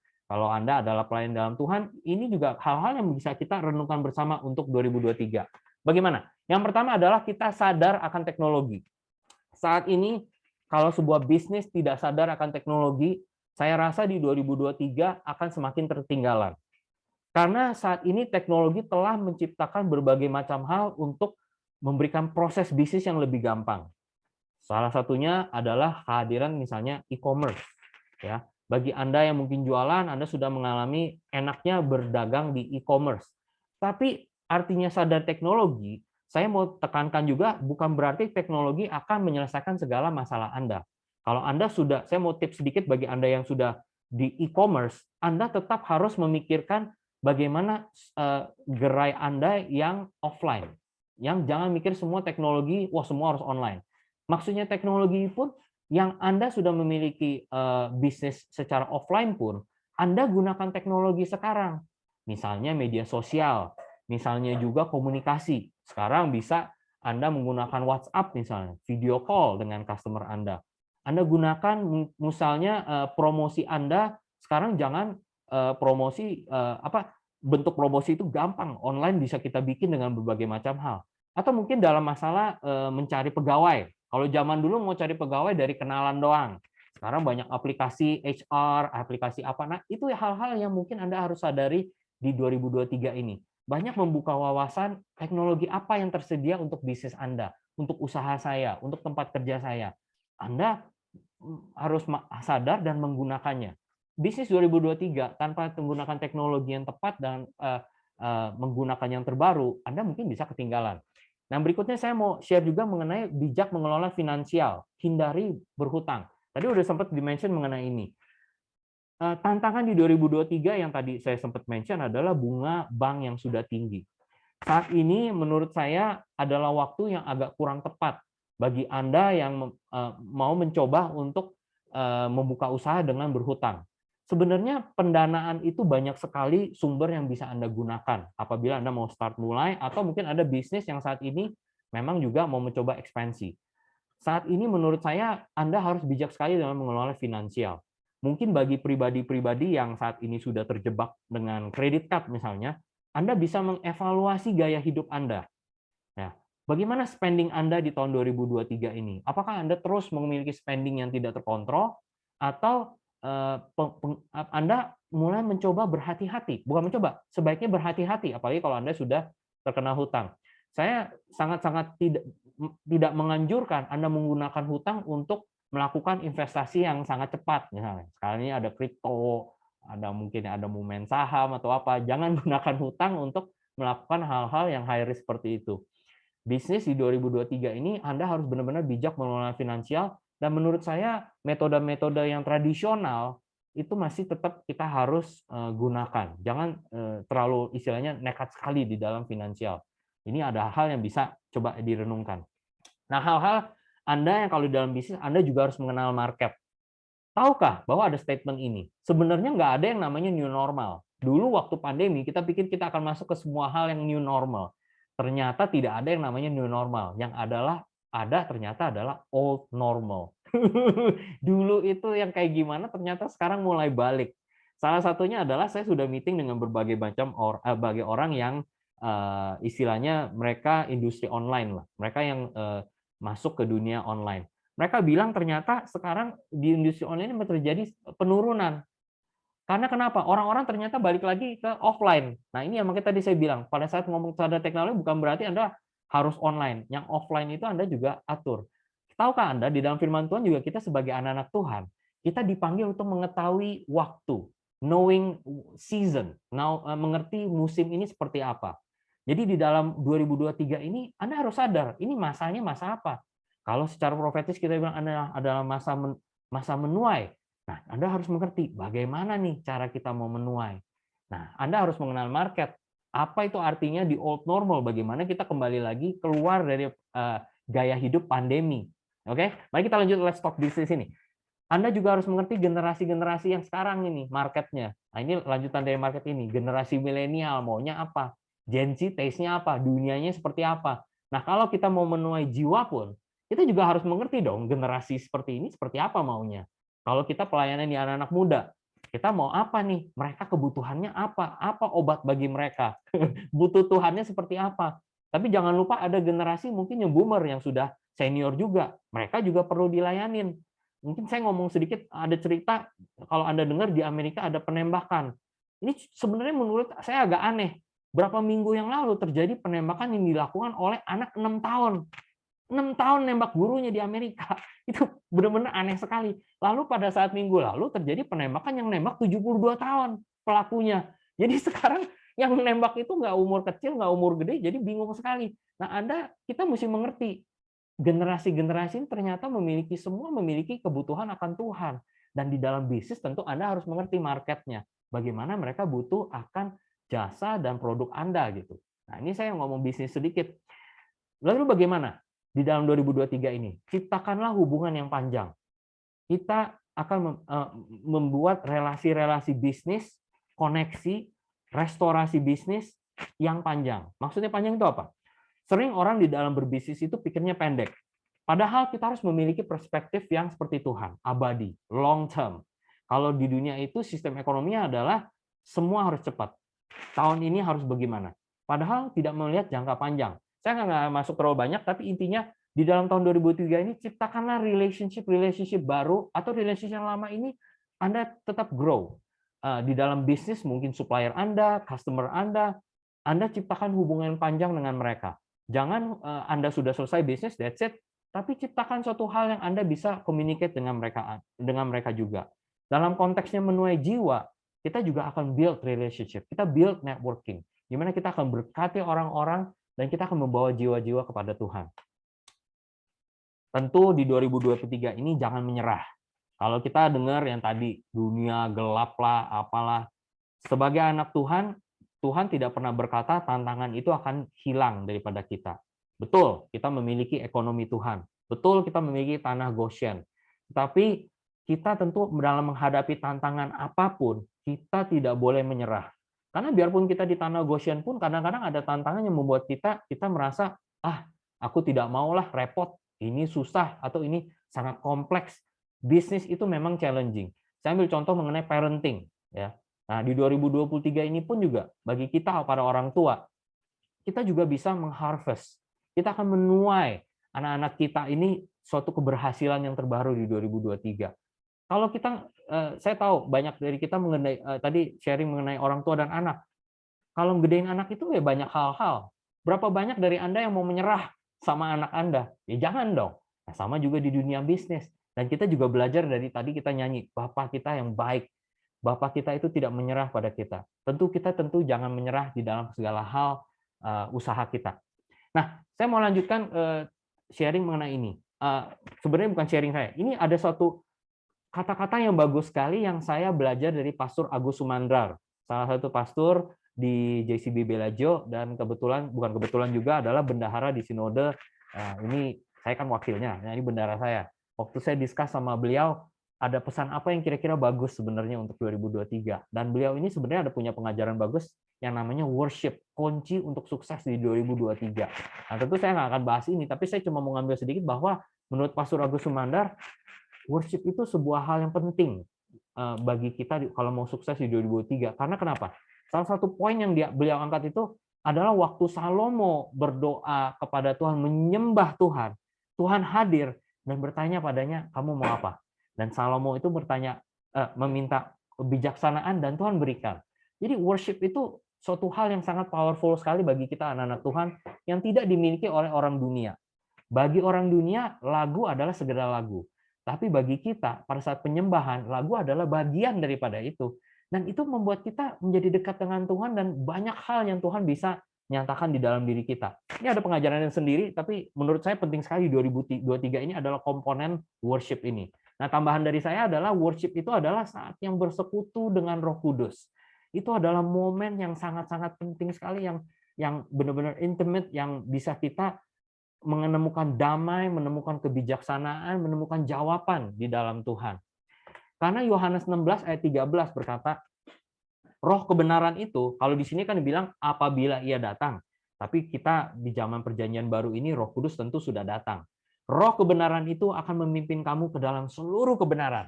Sebab ia tidak akan berkata-kata dari dirinya sendiri, tapi segala sesuatu yang didengarkannya, itulah yang akan dikatakannya, dan ia akan memberitakan kepadamu hal-hal yang akan datang.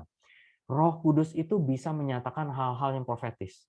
Nah, di dalam worship, aku berdoa supaya tahun ini, doa saya di kita semua di City Blessing, termasuk di Bandung City Blessing City Square, ada penyembahan-penyembahan yang profetis. Ada pernyataan-pernyataan yang bisa membawa kemerdekaan, membawa financial breakthrough bagi para jemaatnya, dan tentu orang-orang yang membutuhkan. Ingat, tahun 2023 ini orang benar-benar butuh Tuhan.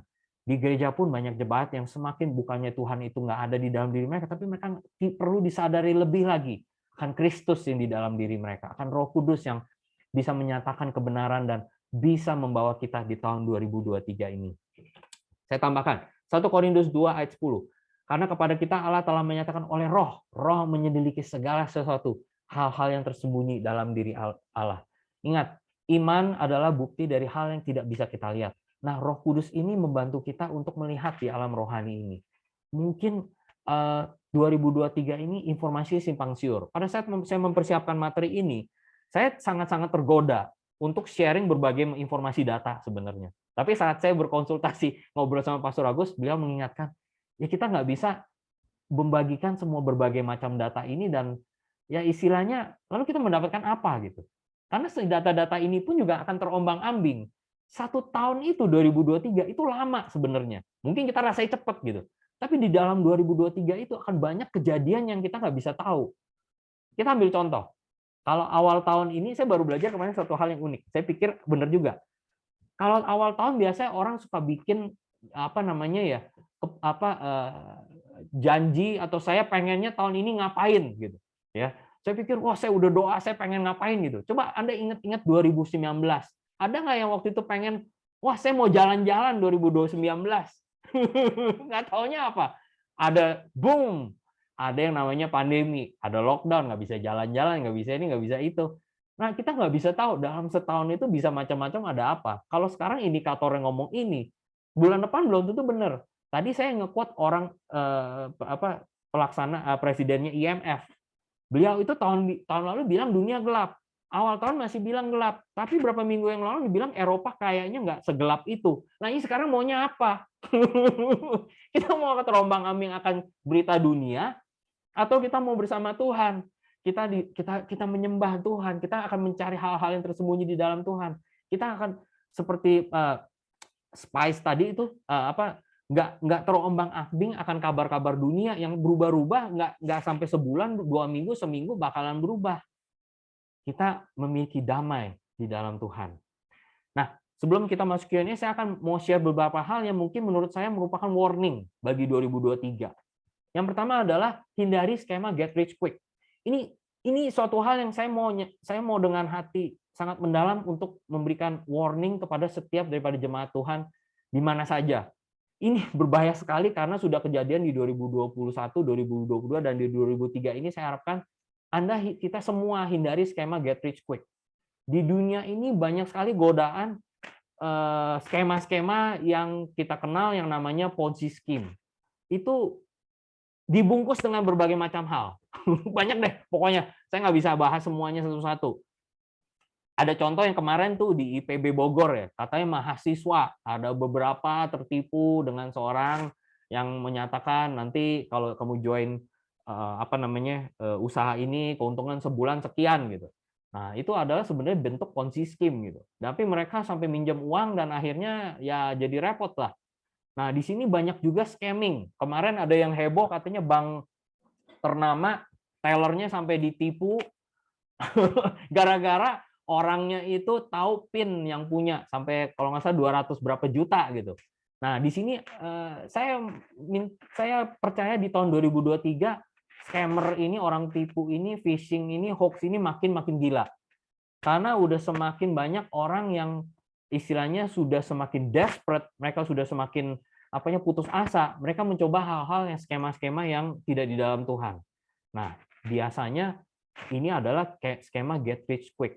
Bagaimana sih sebenarnya skema Tuhan itu? Menurut saya di dalam Tuhan itu semua itu ada prosesnya dan ada waktunya. Nah, ini silakan Anda saring sendiri. Markus 4 ayat 26 kalau kita baca, beginilah hal kerajaan Allah itu seumpama orang yang menaburkan benih di tanah. Menurut saya inilah ekonomi Tuhan sebenarnya. Pada malam hari ia tidur, pada siang hari ia bangun, dan benih itu mengeluarkan tunas, dan tunas itu semakin tinggi, bagaimana terjadinya tidak diketahui orang itu. Bumi dengan sendiri mengeluarkan buah, mula-mula tangkainya, lalu bulirnya, kemudian butir-butir yang penuh, isinya dalam bulir itu. Nah, di sini kita bisa lihat ini ada proses ya. Kalau Anda yang mungkin bertani, saya bukan petani, jadi saya nggak pernah ngeliatin kayak begini, tapi saya tahu ini pernah lihat videonya aja, tapi kalau Anda mungkin tahu ini maksudnya, semua itu ada urutannya dan ada prosesnya gitu. Jadi apabila buah itu sudah cukup masak, orang itu akan segera menyabit sebab musim menuai sudah tiba. Wah, ini dia. Musim menuai sudah tiba. Ini yang message yang kita senang dan kita prophetically kita akan aminkan untuk tahun 2023. tetapi harus ada warningnya juga. Jangan terjebak pada skema-skema yang mau cepet, yang prosesnya nggak jelas, yang lalu tiba-tiba ada hasilnya. Nah, di dalam Tuhan, menurut saya prosesnya ini jelas. Mulai dari apa tadi tuh? Benih, tunas, terus juga ada tangkai, ada bulir, dan lalu masa menuai. Di dalam Tuhan menurut saya proses bisnisnya itu harus jelas. Nah, kadang-kadang ada orang mau cepet kaya, punya ide bagus, tapi bisnisnya nggak jelas. Nah, itulah makanya banyak sekali di tahun pandemi kemarin itu menjadi jelas bagaimana bisnis-bisnis itu ada fondasinya, ada atau tidak. Saya berbicara dengan teman-teman bisnis saya, mereka juga menyatakan hal seperti itu. Karena waktu pas pandemi, itu kan semua bisnis macet kan. Yang namanya cash flow itu artinya alur uang itu pada macet. Di situ ketahuan bisnis mana yang benar-benar jalan, duitnya, cash flow-nya jalan, yang mana mereka sebenarnya cuma gali hutang, tutup hutang. Karena begitu bisnis mereka di stop, mereka nggak punya cadangan. Mereka nggak bisa bayar hutangnya, mereka nggak bisa bayar bill, mereka nggak bisa bayar supplier. Nah, supplier ketahuan.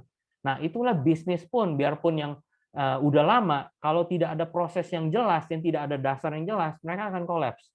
Nah, kalau di tahun 2023 ini mungkin kita harus mereview bisnis-bisnis kita. Apakah bisnis yang kita jalankan ini memiliki fondasi yang kuat? Kalau dalam konteks bergereja, apakah fondasi firman Tuhan ada di dalam gereja kita? Nah, saya percaya di Bandung City Blessing City Square, fondasinya luar biasa. 2023 ini adalah masa menuai. Amin semua ya. Amin, haleluya. Nah, di masa menuai ini, kalau kita baca di Amos 9 ayat 13 ini, saya mendeteksi ada suatu hal yang namanya akselerasi, percepatan. Di sini dibilang katanya pembajak tepat menyusul penuai. Ya, ini kata-katanya agak nyampur aduk, tapi intinya pokoknya ada hal yang dipercepat oleh Tuhan di masa menuai ini. Kalau tadi saya bilang ada prosesnya. Bisa nggak Anda menuai sesuatu hal yang belum pernah ditanam? Kalaupun bukan Anda yang tanam, tentu ada sesuatu atau ada orang yang menanamnya dulu. Nah, di dalam masa harvest ini, saya percaya ada suatu akselerasi kalau kita mulai menanam bibit dari sekarang di awal tahun. Saya sekali lagi nggak cuma ngomong financial. Tadi saya ada ngomong mengenai relationship. Bagaimana bibit forgiveness, pemaafan, apa ya bahasa Indonesia? Itu juga suatu bibit yang bisa kita tanamkan. Kita mengampuni. Nah, there you go. That's the word. Bibit pengampunan itu menurut saya adalah suatu bibit yang luar biasa. Saya lagi belajar dari bukunya Jack Hayford, seorang tokoh Kristen yang baru saja meninggal. Gara-gara dia meninggal, saya buka lagi data-data buku-buku beliau. Ada satu pengajaran yang luar biasa, di mana pengampunan itu adalah bibit yang luar biasa. Banyak breakthrough itu sebenarnya nggak terjadi gara-gara tidak ada pengampunan. Mungkin di dalam keluarga, mungkin juga di dalam bisnis. Anda mungkin ada hubungan yang tidak baik dengan mungkin bos Anda atau bagaimana, atau relationship Anda dengan supplier. Saya baru dapat testimoni, ada teman saya, dia memiliki hubungan yang tidak baik dengan bos dia karena waktu itu pandemi dia dipecat secara pensiun dini. Wah, kesel, hubungannya tidak baik. Tapi dia belajar firman Tuhan, baca mengenai pengampunan, dia ampuni, dia terima, dia build lagi relationship dengan bosnya. Ternyata tahu nggak, bosnya ini sekarang lagi mau menginvestasikan untuk di bisnis barunya lagi. Jadi ada hal-hal yang mungkin kita pikir nggak perlu ditanam, nggak perlu kita lakukan, kita bisa lakukan sekarang. Kita mengampuni, kita tanamkan, kita balik mungkin ke finansial. Apakah kita sudah menanam bibit finansial kita? Mungkin. Kalau ngomong investasi itu jangan langsung mikirnya saham ya, jangan langsung mikirnya kripto. Investasi itu bisa berbagai macam hal. Anda bisa membangun ekspansi bisnis Anda, itu investasi juga. Dan jangan lupa, bagaimana pekerjaan Tuhan? Kalau kita mau menuai jiwa, bukankah gereja itu adalah tempat di mana kita mengolah firman Tuhan, menciptakan bibit-bibit menciptakan penuai-penuai yang siap untuk menuai jiwa? Apakah kita sudah bersetia dalam persembahan dan perpuluhan, apapun teologi Anda mengenai perpuluhan? Tapi pernahkah kita memikir bahwa kita mungkin harus mengevaluasi apakah kita sudah melakukan langkah iman sebelum kita mau menuai ini? Saya percaya ada sebuah akselerasi di tahun ini juga ditandung daripada kitab Amos ini. Jadi di 2023, Saya mau conclude sebelum kita Q&A sedikit. Kita hidup dalam ekonomi Tuhan. Kita hidup di tanah Goshen. Jangan kita terima apa mentah-mentah apa yang di-share dari dunia. Gelap lah, inilah, itulah. Kita bijaksana. Tadi saya udah ngomongin tantangan-tantangan itu bukannya kita seperti orang tidak peduli, tetapi kita tahu tantangan itu bukan stopnya kita, bukan batasannya kita. Kita akan mencari solusi. Saya kasih contoh, wah ini waktunya. Saya kasih contoh di tempat saya di jalan di Jakarta. Ada lokasi saya yang namanya di Jalan Pramuka, gedung utama kita. Ini udah mulai dibisikin, katanya mesti bayar sekarang. Sekarang aja dulu waktu pertama kali ganjil genap, para tim saya udah mulai gentar. Pak, gimana Pak toko kita kalau ganjil genap? Di depan orang nggak bisa datang dong, yang cuma setengah gitu. Apakah benar 50% omset saya akan turun? Saya bilang tidak, di dalam nama Tuhan Yesus. Kita akan cari solusi bagaimana kita melakukan marketing, bagaimana kita menggapai ini. Kita mau hidup di dalam ekonominya Tuhan. Kita nggak mau ngikutin ekonominya dunia. Wah, bisa terusin lah. Anyway. Terus juga, saya mau share satu hal yang unik. Ada sumur-sumur terkubur yang bisa dibuka kembali. Di tahun 2023 ini, pada saat kita mau menuai harvest, saya waktu kemarin belajar dan saya renungkan, ini ada satu pesan yang bagus bagi kita anak-anak Tuhan.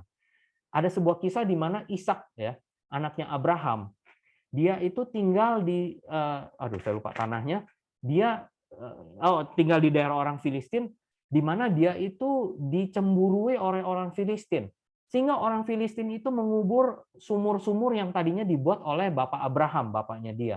Tetapi di tahun ini, saya di ayat itu bisa menggambarkan Ishak itu membuka sumur-sumur yang sudah terkubur. Nah, pada saat pandemi, banyak sumur-sumur yang sudah ditutup oleh yang namanya pandemi itu. Saya percaya di tahun 2023 ini, pada saat kita masuk ke tahun yang baru ini, anak-anak Tuhan kita bisa membuka sumur-sumur yang sudah terkubur ini. Kita imani secara profetis. Mungkin saat ini Tuhan lagi berbicara di dalam Anda suatu hal yang mungkin sudah terkubur bisa dibuka kembali. Mari Anda jalani dengan iman, tapi tentu dengan hikmat daripada Tuhan. Aku berdoa supaya setiap dari kita dibukakan. Yang tadinya mungkin terlihat terkubur masih bisa dibuka kembali. Saya mau share juga bahwa Tuhan tahu segala kebutuhan Anda. Saya merasa saya pernah pelajarin hal ini. Tahukah Anda pada saat penciptaan, Anda bayangkan kalau misalnya manusia diciptakan hari pertama, karena kan yang paling keren, ya, ciptakan hari pertama, ya nggak bisa dong. Semua masih gelap gulita, tidak ada oksigen, tidak ada makanan, tidak apa. Manusia suruh tunggu, kan nggak mungkin. Tapi manusia itu diciptakan hari terakhir. Tuhan sediain dulu tempatnya, makanannya, udaranya, lokasinya, cahayanya. Itu menggambarkan bahwa Tuhan tahu segala kebutuhan Anda dan sudah menciptakan kebutuhan kita di dunia ini. Kalau perspektif ekonomi dunia apa? Ekonomi dunia itu memiliki bilang bahwa resources itu apa? Sumber daya itu terbatas. Kalau orang dunia itu selalu ngomong pasti terbatas. Betul kan? Ada gerakan-gerakan yang mengatakan bahwa wah, bumi ini kalau kita tidak hemat-hemat, itu bisa nanti kekurangan sumber daya. Tentu kita tidak mau merusak dunia. Kita percaya Tuhan telah memberkati kita dengan dunia ini. Tentu kita harus menjadi good steward, bisa mengolah bumi dengan baik. Tetapi kalau perspektif kita adalah kurang sumber daya terbatas, itu akan berbeda. Di dalam Tuhan, sumber daya itu tidak terbatas dan sudah cukup dari Tuhan. Nah, Tuhan tahu segala kebutuhan Anda. Tahun ini biarlah beberapa poin ini saya harapkan bisa menjadi berkat bagi kita semua dan menjadi rema, dan silakan Anda olah, dan mana yang Roh Kudus bilang, wah, it is for you, take it, jadikanlah pernyataan profetis. Begitu sharing saya, nanti mungkin ada share-share tambahan lagi, tapi saya buka untuk Q&A dulu. Terima kasih. Wow. Luar biasa Pak Yudi, terima kasih. Puji Tuhan. Ya awalnya kami semua itu boleh dibilang terpancing dengan apa yang disampaikan para pemimpin dunia ya, yang dikatakan bahwa 2023 ini gelap. Ya. Dan sekarang sudah menjadi terang benderang buat kami semua Pak Yudi. Jadi sekali lagi kami berterima kasih kepada Pak Yudi buat firman-Nya, buat share-nya yang sungguh luar biasa. Nah, ada beberapa pertanyaan, Pak Yudi, ya. Oh, oke. Saya akan bacakan supaya kita menghemat waktu juga. Yes. Yang pertama adalah terkait hutang nih, Pak Yudi. Oh Ya. ya, oke. Oke. Bagaimana cara saya memulai usaha tanpa berhutang? Saat ini saya tidak punya pekerjaan dan tidak punya modal, ya. Bagaimana kita memperluas kapasitas usaha jika hutang bukan jalan yang terbaik? Oke. Begitu, Pak Saya langsung Yudi. jawab aja ya. Oke. Ya, silakan Sekali Pak Yudi. lagi, hutang itu memang bukan dosa ya. Jadi memang hutang itu adalah salah satu opsi juga. Tapi memang kalau saya analisa bukan yang terbaik daripada Tuhan. Jadi gimana dong opsi pembiayaannya? Ya. Begini, menurut saya di firman Tuhan, ini makanya Anda silakan olah sendiri, bisa setuju tidak terserah. Menurut saya di firman Tuhan itu adalah sistem tanam dan tabur, tanam dan tuai. Jadi kalau Anda mau bikin usaha baru, saya encourage Anda untuk bergabung dengan seseorang yang mau untuk menginvestasi bersama Anda. Bukan dalam bentuk hutang berhutang, tetapi bentuk dengan investasi bersama. Kenapa? Karena Anda dengan begitu, Anda harus memiliki bisnis proposal yang jelas. Kalau cuma hutang piutang, itu adalah hubungan tuan dengan hamba. Sehingga kalau tuannya berapa persen, dia akan nggak pusing. Anda mau untung, mau rugi, ya istilahnya udah persennya udah jelas. Tetapi kalau bagi hasil atau dia memiliki andil di dalam bisnis tersebut, dia akan memiliki istilahnya insentif juga di dalam usaha Anda. Nah, di sini pun Anda sebagai pencipta usaha, Anda memiliki tanggung jawab yang berbeda dibandingkan hutang. Karena bisnis Anda pun juga tentu Anda harus kembangkan dan juga memiliki proposal yang jelas. Kalau misalnya nggak jelas, pasti orang nggak mau invest di Anda dong. Tapi kalau hutang, Anda bisnisnya nggak jelas pun bisa jalan. Pasti bisa aja, karena kan persennya udah jelas. Nah, menurut saya, sekali lagi, memang hal ini agak sulit, saya tahu. Tapi saya berdoa, ini kita di dalam Tuhan. Tuhan, saya sekarang doakan bagi Anda deh, langsung. Di dalam nama Tuhan Yesus, Tuhan bukakan jalan. Sekali saya mendapat gambaran mengenai sumur. Mungkin Anda ada relationship yang Anda nggak sadari, selama ini Tuhan sudah pakai. Tuhan sudah siapkan untuk Anda. Sumur itu mungkin sudah terkubur, tapi saat ini bisa dibuka kembali. Atau Anda juga tetap memang kalau misalnya opsi yang tadi, ambil dari bank. Saat ini bank itu menurut saya cukup konvensional. Jadi nggak apa-apa juga, bisa juga. Tapi ingat harus hati-hati, dan hati-hati sekali. Kalau bisa, hutang ini Anda memiliki, bank kan pasti juga minta jaminan atau apa. Nah, menurut saya itu sebenarnya bank pun juga sudah agak konvensional. Hutang yang berbahaya itu adalah yang tidak benar-benar tidak punya dasar, tidak punya jaminan, tidak punya, atau Anda masuk ke yang namanya pinjol atau rentenir. Nah, itu rada nggak jelas.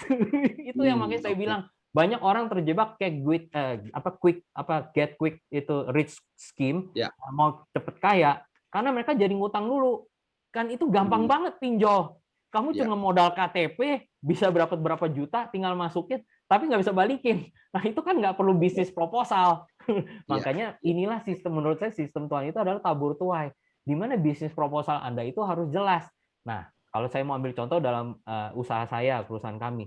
Pada saat kami mau expansion, saya masih persoalan keluarga. Kami berkeluarga ini duduk bersama, kita diskusikan, dan kami doakan, kita langkah bersama. Kalau rugi, ya puji Tuhan. Enggak lah. Tapi memang ada kita ada pernah beli properti yang waktu pandemi itu kami sangat rugi besar. Nah, itu ada testimoninya tersendiri.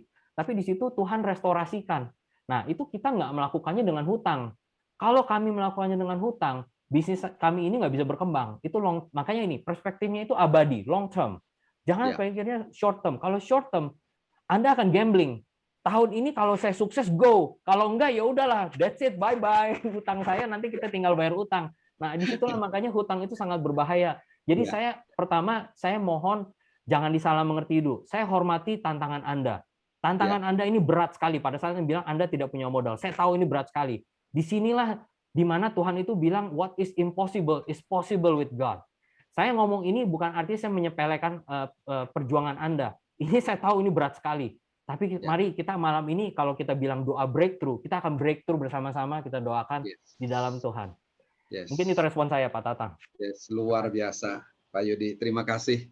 Saya rasa sudah terjawab dan sangat gamblang sekali ya Pak Yudi menjelaskan pertanyaan yang tadi. Puji Tuhan. Yang kedua, Pak Yudi ya, semangat semuanya ya, murid-murid Tuhan. Haleluya. Sekali lagi mungkin Bapak Ibu sekalian, bagi yang mau bertanya, silakan bisa langsung chat ya atau direct message ke chat ini ya. Yang kedua, Pak Yudi, adalah bisnis-bisnis apa yang memiliki peluang baik di tahun 2023 ini? Oke, bagus sekali. Ini apa Q&A. Nah, ini sebenarnya saya ada tambahan lagi. Gini, kalau Anda tanya peluang, sebenarnya kita udah ngomong tantangan tapi peluangnya belum keluar banget nih. Jadi saya langsung aja masuk. Sebenarnya peluang di 2023 itu apa? Saya mau pakai framework yang ini. Kita gunakan framework 7 gunung pengaruh. Nah, ini yang mungkin orang-orang pikir, oh 7 gunung pengaruh itu apa gitu. Apa cuman buat ya begini-begini. Sebenarnya ini adalah peluang di 2023. Yang pertama itu adalah gunung keluarga. Nah, kalau Anda tanya ya, bisnis apa? Tadi bisnis ya, Pak Tatang ya? Betul, betul. Bisnis-bisnis apa saja yang memiliki apa peluang saja yang gitu. di peluang 2023. Sebenarnya Yes. saya langsung aja 7 gunung ini deh. Saya keluarin semua aja, nggak usah satu. Oke. Di 7 gunung ini adalah peluang yang bisa kita ambil di 2023. Kalau kita ngomong bisnis apa saja. Orang tuh selalu ya kalau saya ngomong, selalu terpaku yang namanya kuliner. Saya ngaku aja deh. Tiap kali orang kalau nanya ngomong bisnis apa, kuliner semua. Ya, ya. Apalagi kalau ngomongnya krisis pangan, kuliner semua. Padahal kita tahu nggak? Ada revelation yang powerful sekali di dalam kita anak-anak Tuhan mengenai 7 gunung pengaruh ini. Kita bisa memiliki peluang-peluang di bisnis yang memiliki pengaruh di dalam hal-hal seperti ini keluarga. Loh, apa maksudnya keluarga? Tadi kita bisa ngomong mengenai misalnya orang tua dengan anak, mengenai parenting. Pernahkah Anda berpikir kita combine dengan pendidikan, keluarga dan pendidikan? Mungkin ada bisnis-bisnis yang sekarang Anda ciptakan yang memenuhi kebutuhan keluarga dan pendidikan. Misalnya contoh, ini dari 7 gunung pengaruh. Ini Anda boleh catat Google juga ketemu semua. Anda tinggal combine aja. Misalnya pendidikan keluarga dan pengaruh. Menurut saya di tahun 2023 ini yang namanya pendidikan itu semakin ditekankan. Apalagi kita ini bangsa Indonesia ini kita masuk ke market yang next-nya. Kita udah bukan middle lagi. Kita masih di middle. Dulu kan negara berkembang. Sekarang GDP kita naik, udah mulai middle. Kalau dari middle mau jadi negara maju, pendidikan ini penting. Kalau mungkin bisnis-bisnis yang Anda bisa ciptakan di dalam dunia pendidikan. Saya ambil contoh yang nomor 2 ini aja, dan 1. Yang bisa memberkati keluarga. Karena kan sekarang seperti anak saya, sekarang udah mau kuliah. Cari kuliah apa dong, bagaimana dong. Atau mungkin anak saya yang hobi gambar. Sekarang les bisa pakai Zoom. Wah, itu ya kalau saya bilang orang-orang yang punya talenta. Dulu kalau mau ngelesin orang mesti datengin rumahnya, naik motor, naik apa kendaraan. Sekarang dengan modal Zoom, tinggal posting portfolio, bagus lu, ajarin dong anak saya. Bisa terjadi. Itu nggak kebayangkan sebelumnya. Banyak sekali peluang di 2023. Jangan Anda fokus sama satu aja. Anda ambil dari 7 gunung pengaruh ini, Anda combine. Bisa juga dari seni dan hiburan. Sekarang ini banyak orang butuh hiburan. Sekarang dengan modal TikTok, orang bikin hiburan aneh-aneh. Saya nggak punya TikTok sih. Saya nggak pakai IG. Tapi saya lihat orang dengar, nontonin satu bisa berjam-jam katanya. Nah, bagaimana kalau kita ciptakan hiburan yang positif? Apakah Anda pernah berpikir ke arah situ? Nah, sekarang di dalam gereja kita apakah kita bikin hiburan untuk dalam gereja aja? Bisa aja kita bisa menciptakan sesuatu yang untuk dunia, yang untuk kita mau tuai. Kita nggak mau menuai di dalam gereja aja, kita mau juga menuai jiwa. Nah, ada peluang di 2023 ini kita bisa combine seni dan hiburan. Kita ciptakan sesuatu yang dunia butuhkan. Suatu hal yang mungkin entertaining gitu. Tentu dengan pesan positif. Karena yang di luar sana entertainment-nya negatif semua lah, gelap-gelap semua lah gitulah. Jadi kalau peluang apa lagi banyak. Mungkin media ya, informasi. Contoh aja paling gampang. Sekarang banyak hoax. Mungkin sekarang belum ada jasa yang membantu kita memilah informasi. Bisa aja kan Anda menciptakan suatu hal yang mengolah informasi gitu. Atau mungkin tadi saya ngomong mengenai properti misalnya. Mungkin tadi kan saya bilang kita beli properti gitu perusahaan saya. Nah, sekarang perusahaan saya nyari properti. Mungkin Anda juga bisa menciptakan bisnis di mana menjual properti nggak cuma online, bisa offline, mungkin Anda bikin relationship atau bikin apa. Nah, itu macam-macam. Jadi kalau menurut saya di 2023 ini sebenarnya banyak sekali, dan Anda bisa pakai 7 gunung ini di-combine aja. Mungkin Oke. pemerintahan. Kalau Anda yang selama ini berpikir, wah orang Kristen nggak bisa masuk pemerintahan, ada jemaat kami di Bellagio, kayaknya ini bakal caleg nih. Nggak tahu di Bandung ada yang caleg juga nggak nih? Mau nyalek juga. Itu menurut saya sebuah peluang juga di 2023. Mungkin Ya, Anda ya. nggak pernah berpikir jadi caleg. Tiba-tiba di tahun pemilu ini jadi caleg itu sebenarnya suatu opportunity dong. Kapan Ya, lagi mau jadi caleg kalau nggak lagi pemilu? Nah, ya. di sini mungkin ada kesempatan. Wow, itu dunia yang gelap, dunia yang apa ya? Janganlah, kita anak-anak Tuhan juga kita perlu suara. Contohnya tadi saya ngomong paling gampang, perusahaan kami di Jalan Raya Pramuka. Itu kalau misalnya dijadiin memang berbayar, kita repot juga. Caranya gimana? Nanti yang di DPRD, tolong dong ngomongin ke gubernurnya, ke pemerintahnya. Ya, Nah, ya, DPRD itu yang milih kan caleg. Nah, ya. disitulah bagaimana kita sebagai anak Tuhan, kita bisa bersuara. Bagaimana dengan gereja-gereja yang, ya maaf nih, di Indonesia banyak izinnya susah, atau yang nggak bisa dibuka, atau apa. Nah, kalau kita punya anak-anak Tuhan di dalam pemerintahan, nah itu kan bisa berbeda, ada suara di situ. Memang dunianya gelap, ya itu makanya yang jago-jago silakan. Gitulah. Nah, makanya ada peluang di 2023 di dalam 7 gunung ini, Oke, tinggal pilih aja tim combine. oke. Gitu Pak Wow, Tatang, silakan. wow, wow, luar biasa, luar biasa. Kita lanjutkan ya, Pak Yudi, Ada lagi? ke pertanyaan ketiga. Oh, ada. Oke, dalam membangun relationship di dunia bisnis, mungkin ada pengalaman yang Pak Yudi Yes. alami ya selama berbisnis. Apakah hanya dengan customer-customer kita saja, atau juga perlu membangun hubungan dengan kompetitor? Ya, apa saja plus dan minusnya, Pak Yudi? Wow, Silakan. dalam bisnis hubungan itu penting. Kalau customer itu udah nggak usah nanya, semua juga tahu customer. Tapi di dalam bisnis itu ternyata jaringan itu nggak cuma ke customer, tapi ada pihak-pihak lain. Paling gampang adalah tentu bisnis partner Anda.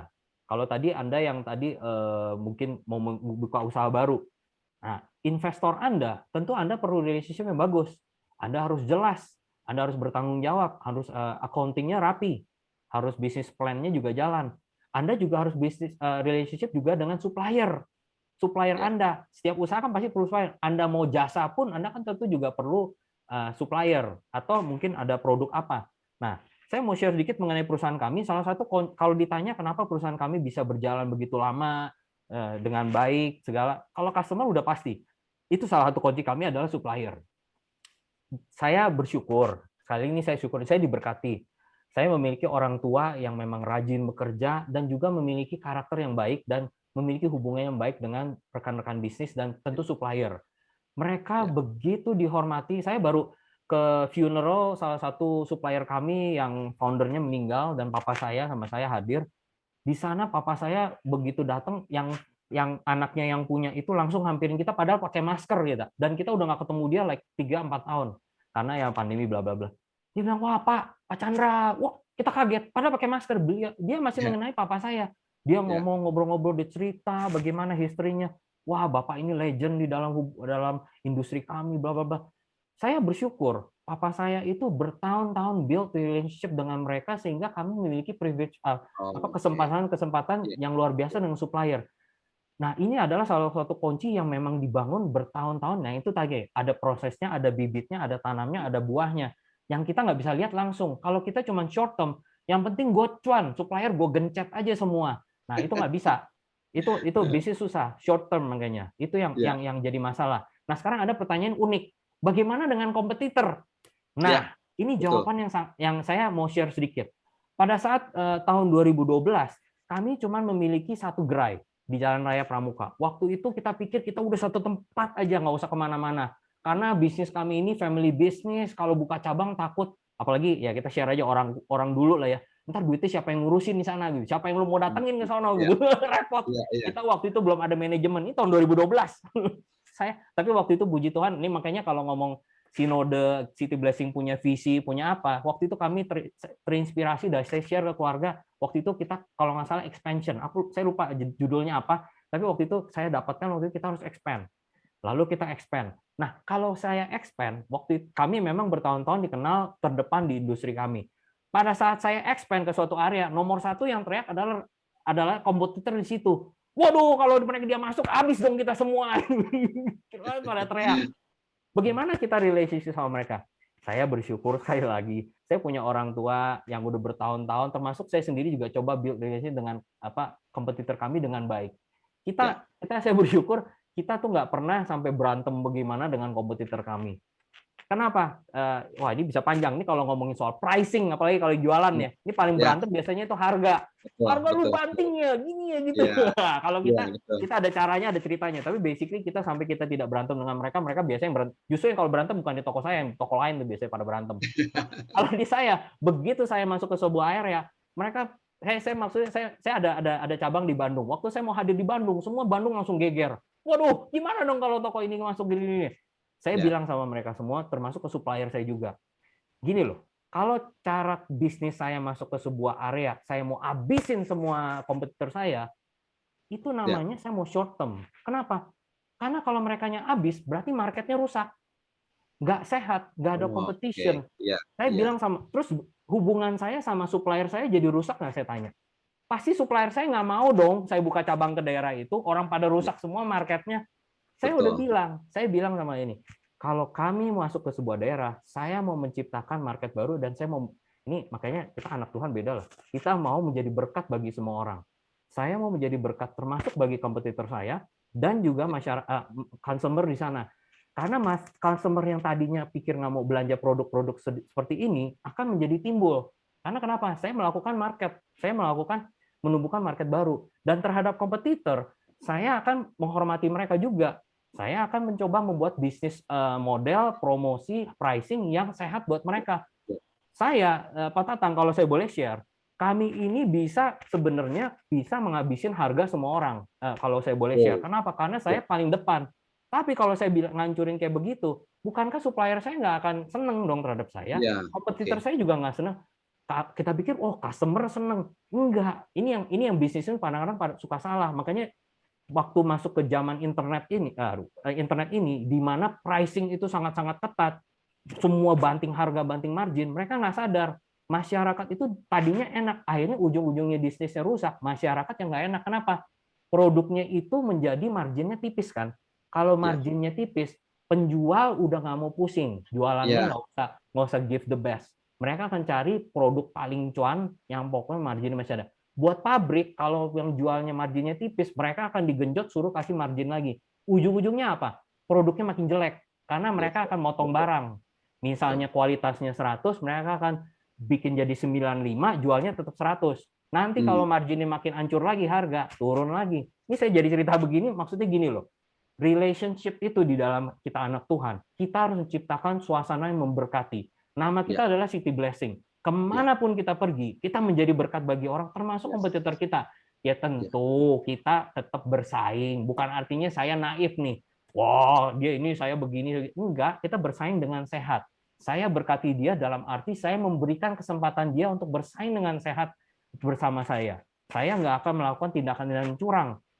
Kalau saya curang, bisa aja saya melakukan manipulasi. Tapi itu nggak memberkati mereka dan juga nggak memberkati saya. Akhirnya bisnis nggak bisa jalan. Jadi jawabannya relationship itu dibangun kepada semua orang, tentu dengan kadar-kadar yang sehat, dan juga tetap berkompetisi secara sehat. Nah, gitu Pak Tatang. Thank you. Wah, itu pertanyaan bagus tuh. Oke. Nah, saya kembali ingatkan kepada Bapak Ibu ya yang akan bertanya, silakan bisa langsung chat atau lewat direct message yang ada di sebelah ini. Nah, pertanyaan selanjutnya. Wah, tetap semangat ya. Ada lagi? Ada satu lagi nih.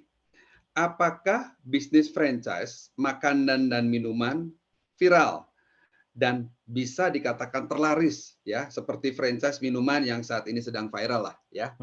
Pak Yudi mungkin tahu udah ngebayangin apa itu. Nah, ini apakah termasuk jenis bisnis get rich quick ya? Ataukah ini hanya bisnis musiman ya? Atau bisa dijadikan long lasting seperti itu? Oke, saya jawabnya begini. Pertama, saya mesti jelaskan dulu, saya nggak expert di dalam F&B FMCG itu. Jadi saya akan kasih gambaran yang general aja. Kalau dibilang get rich quick, Anda tinggal evaluasi aja. Berapa persen yang mereka janjikan atau Anda proyeksikan untuk Anda dapatkan? Apakah itu di taraf yang sehat atau tidak?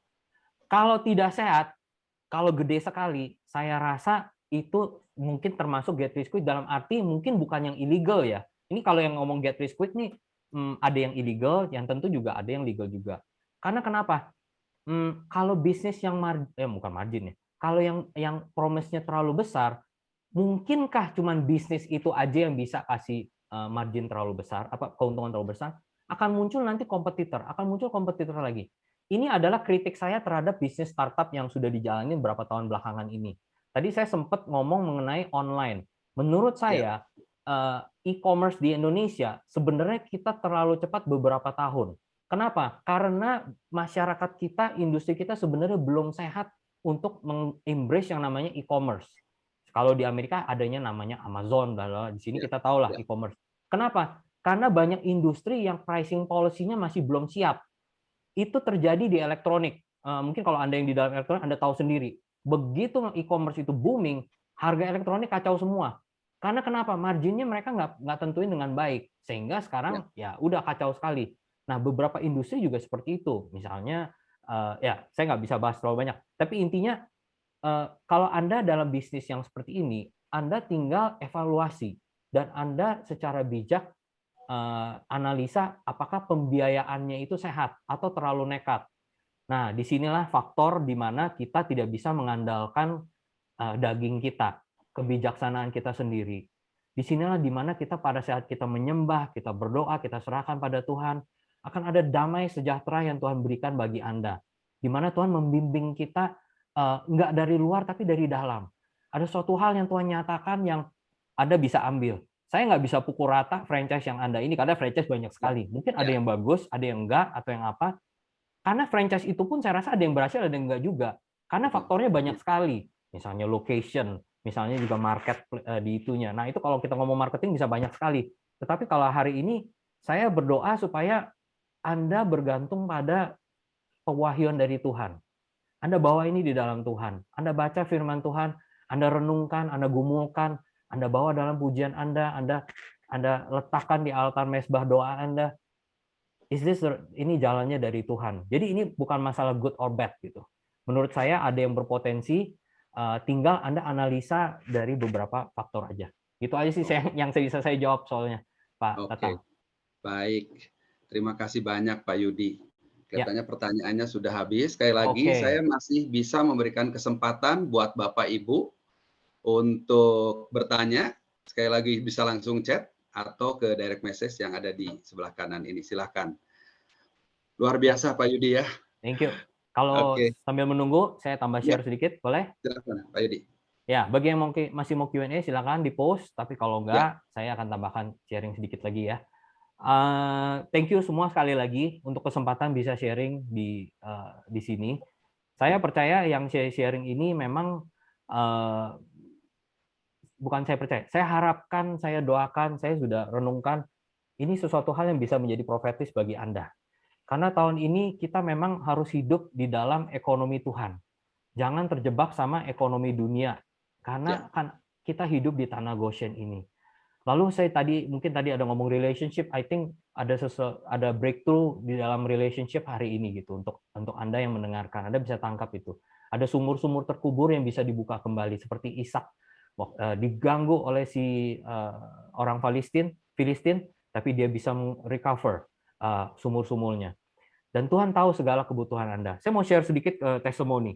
Waktu akhir tahun lalu Desember, kami memiliki sebuah gerai di Alam Sutra. Ya, waktu itu kami sedang mengadakan acaranya itu sale, bazar, dan waktu itu orang-orang sudah datang pada saat itu waktu hari Sabtu. Nah, pada saat itu acara bazar saya sudah laksanakan sudah yang ke-11 kalinya, sehingga itu ya udah 11 kali berapa tahun dalam 5 tahun, sehingga acara itu selalu berjalan lancar dan juga baik, nggak pernah bagaimana. Tapi hari itu sangat-sangat unik, di mana waktu itu Alam Sutra ada hujan besar sekali, hujannya gede banget dan nggak cuma hujan besar, anginnya kencang sekali. Mungkin kalau misalnya Anda Google video-video waktu itu kencang sekali, dan yang terjadi adalah kita lagi pada sale, orang-orang udah siap datang dan mau, ya tentu kita mau acara. Saya waktu itu acara jam 3 sore. jam 2.30 terjadilah angin tornado di Alam Sutra. Itu benar-benar kejadian. Kalau saya baca itu ya pokoknya angin kencang sekali. Waktu itu kita ada tempat ada toko saya kita kan ada kaca lah depan segala. Itu benar-benar di luar air itu udah bukan turun lagi, nyamping muter seperti tornado. Kita ada tenda, kita ada apa. Lalu yang terjadi adalah ada suara kencang, besar sekali.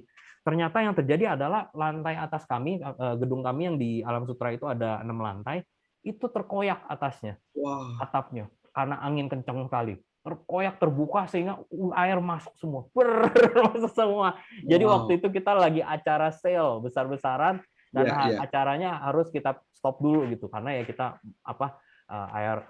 liatin listrik, beresin semua, beres-beres dulu.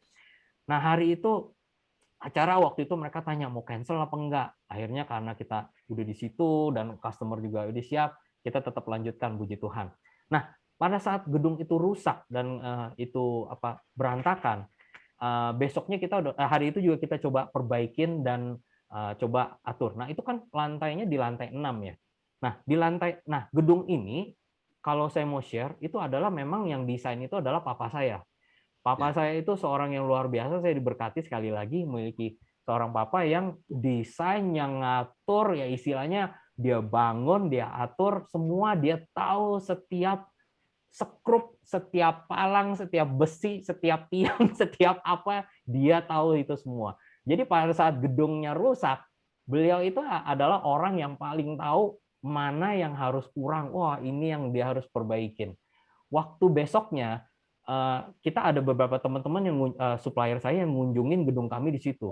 Nah, papa saya itu dengan sigap aja naik ke atas lantai 6, keluar itu tangga nggak ada pegangan di lantai 6 di atas. Naik ke atas, mereka sampai, "Pak, jangan ke atas, Pak." Nggak, dia mau kasih lihat nih, begini kejadiannya, dia cerita palangnya begini begitu. Dan dia juga jelaskan bagaimana dia memperbaiki gedung kami itu yang waktu itu rusak sangat parah. Saya cuma mau share begini, ilustrasi itu maksudnya apa? Tuhan kita itu menciptakan detail seperti kita baca di Mazmur dari sejak kita dilahirkan. Kalau papa saya aja tahu sebuah gedung yang dia bilang palangnya kurang di sini nih, kalau ini diperkuat kita nggak akan kejadian seperti itu lagi. Kalau skrup ini yang lepas aja berapa dia tahu panelnya itu yang dilepas atas atapnya itu. Beliau itu luar biasa. Dia butuh bahan berapa, dia perlu ini, dia perlu tukang yang ini apa segala. Coba bayangkan kalau Tuhan kita, Bapa kita yang luar biasa. Dia tahu segala hal di 2023 ini yang kita akan hadapi. Segala hal sudah Dia sediakan bagi kita. Tidak ada yang lepas daripada Bapa kita di surga yang baik, yang tahu akan segala kebutuhan kita. Kalau papa saya tahu gedung dia, apalagi Tuhan tahu ciptaan dia yang terbaik, termulia, yang dia banggakan, yang dia kasihi kita semua, biji matanya.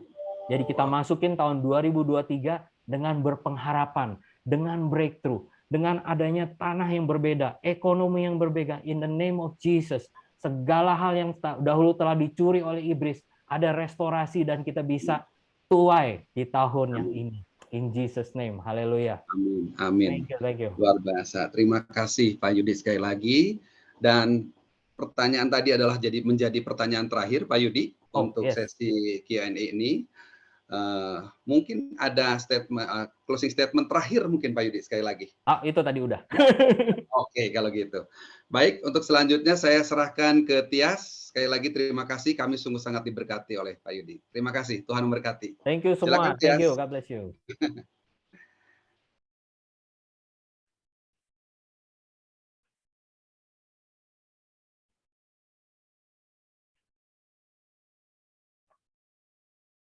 Oke, sepertinya Tias ada gangguan sinyal, Bapak Ibu Saudara semua. Ya, baik, sekali lagi Pak Yudi, terima kasih banyak. Wow, luar biasa sekali ya. Seperti yang tadi juga Ko Tatang sampaikan, mudah-mudahan apa yang dibagikan malam hari ini membuat kita menjadi lebih terang, Bapak Ibu Saudara semua, bahwa ada sebuah sistem ekonomi yang berbeda buat kita anak-anak Tuhan ya. 3 hal yang tadi terus ditekankan. Pertama, kita ada di tanah Goshen, ya, ada perlindungan Tuhan, ada pembedaan dari Tuhan. Kemudian yang kedua, ayo kita renungkan lagi, tanya sama Roh Kudus, kira-kira ada sumur-sumur terkubur apakah yang mungkin selama ini kita pikir itu udah nggak potensial lagi, atau mungkin kita udah kuburkan itu selama ini, tapi ayo kita minta supaya Roh Kudus kasih revelation, kasih pewahyuan apa yang harus kita kembangkan lagi. Ya, di musim yang tidak baik ini, tadi Pak Yudi sampaikan kita jangan terus menahan diri ya untuk tidak mengembangkan diri, tapi justru ini adalah kesempatan yang baik untuk kita menuai. Dan yang terakhir tadi, Tuhan pasti tahu kalau badai itu akan terjadi, tapi dia pasti sudah buat segala persiapan untuk membuat kita anak-anak Tuhan aman dalam perlindungannya. Terima kasih sekali lagi Pak Yudi buat share yang sudah dibagikan. Oke, kita akan akhiri ibadah hari ini. Saya akan memberikan doa berkat. Mari sama-sama sekali kita berdoa, Bapak Ibu Saudara semua. Bapak yang baik, terima kasih untuk firman-Mu, untuk penguatan-Mu pada hari ini. Kami percaya Tuhan bahwa terobosan itu pasti akan kami alami karena kami adalah anak-anak Tuhan, kami ada dalam pemeliharaan Tuhan, kami hidup di tanah Goshen, tanah yang dilindungi oleh Tuhan, walaupun dunia ini dilingkupi oleh kegelapan, tetapi terang Tuhan bersinar atas kami. Kami sama-sama percaya Tuhan bahwa hikmat, penyertaan dan urapan Tuhan akan dicurahkan berlimpah-limpah buat kami. Segala ketakutan, segala kekhawatiran, semuanya Tuhan kami serahkan kepada Tuhan sebab hidup kami 100% dikuasai oleh Tuhan. Karena itu kami percaya Tuhan Kau turut campur dalam segala hal untuk mendatangkan kebaikan. Mari Bapak Ibu Saudara semua saat ini angkatlah kedua tanganmu dan terimalah Tuhan memberkati engkau dengan berkat yang berlimpah-limpah. Segala berkat rohani, berkat jasmani, hikmat, urapan, sukacita, damai sejahtera daripada Tuhan dicurahkan dalam kehidupanmu, dan terimalah cinta kasih daripada Tuhan Yesus dalam persekutuan yang manis dengan Roh Kudus akan menyertai Bapak Ibu Saudara semua sekalian mulai sejak saat ini bahkan sampai Maranatha, kedatangan Tuhan yang kedua kalinya. Mari kita semua sudah menerima dan percaya, sama-sama katakan amin. Sekali lagi Pak Yudi, terima kasih banyak buat pelayanan. Pak Yudi, terima kasih. Tuhan berkati. Terima kasih Pak Yudi. Pak Yudi, makasih. Tuhan berkati. Terima kasih. Pak. Berkati. Pak Yudi. Terima kasih, Pastor Yudi. Berkati. Bless. Terima kasih Tias. Terima kasih Pastor.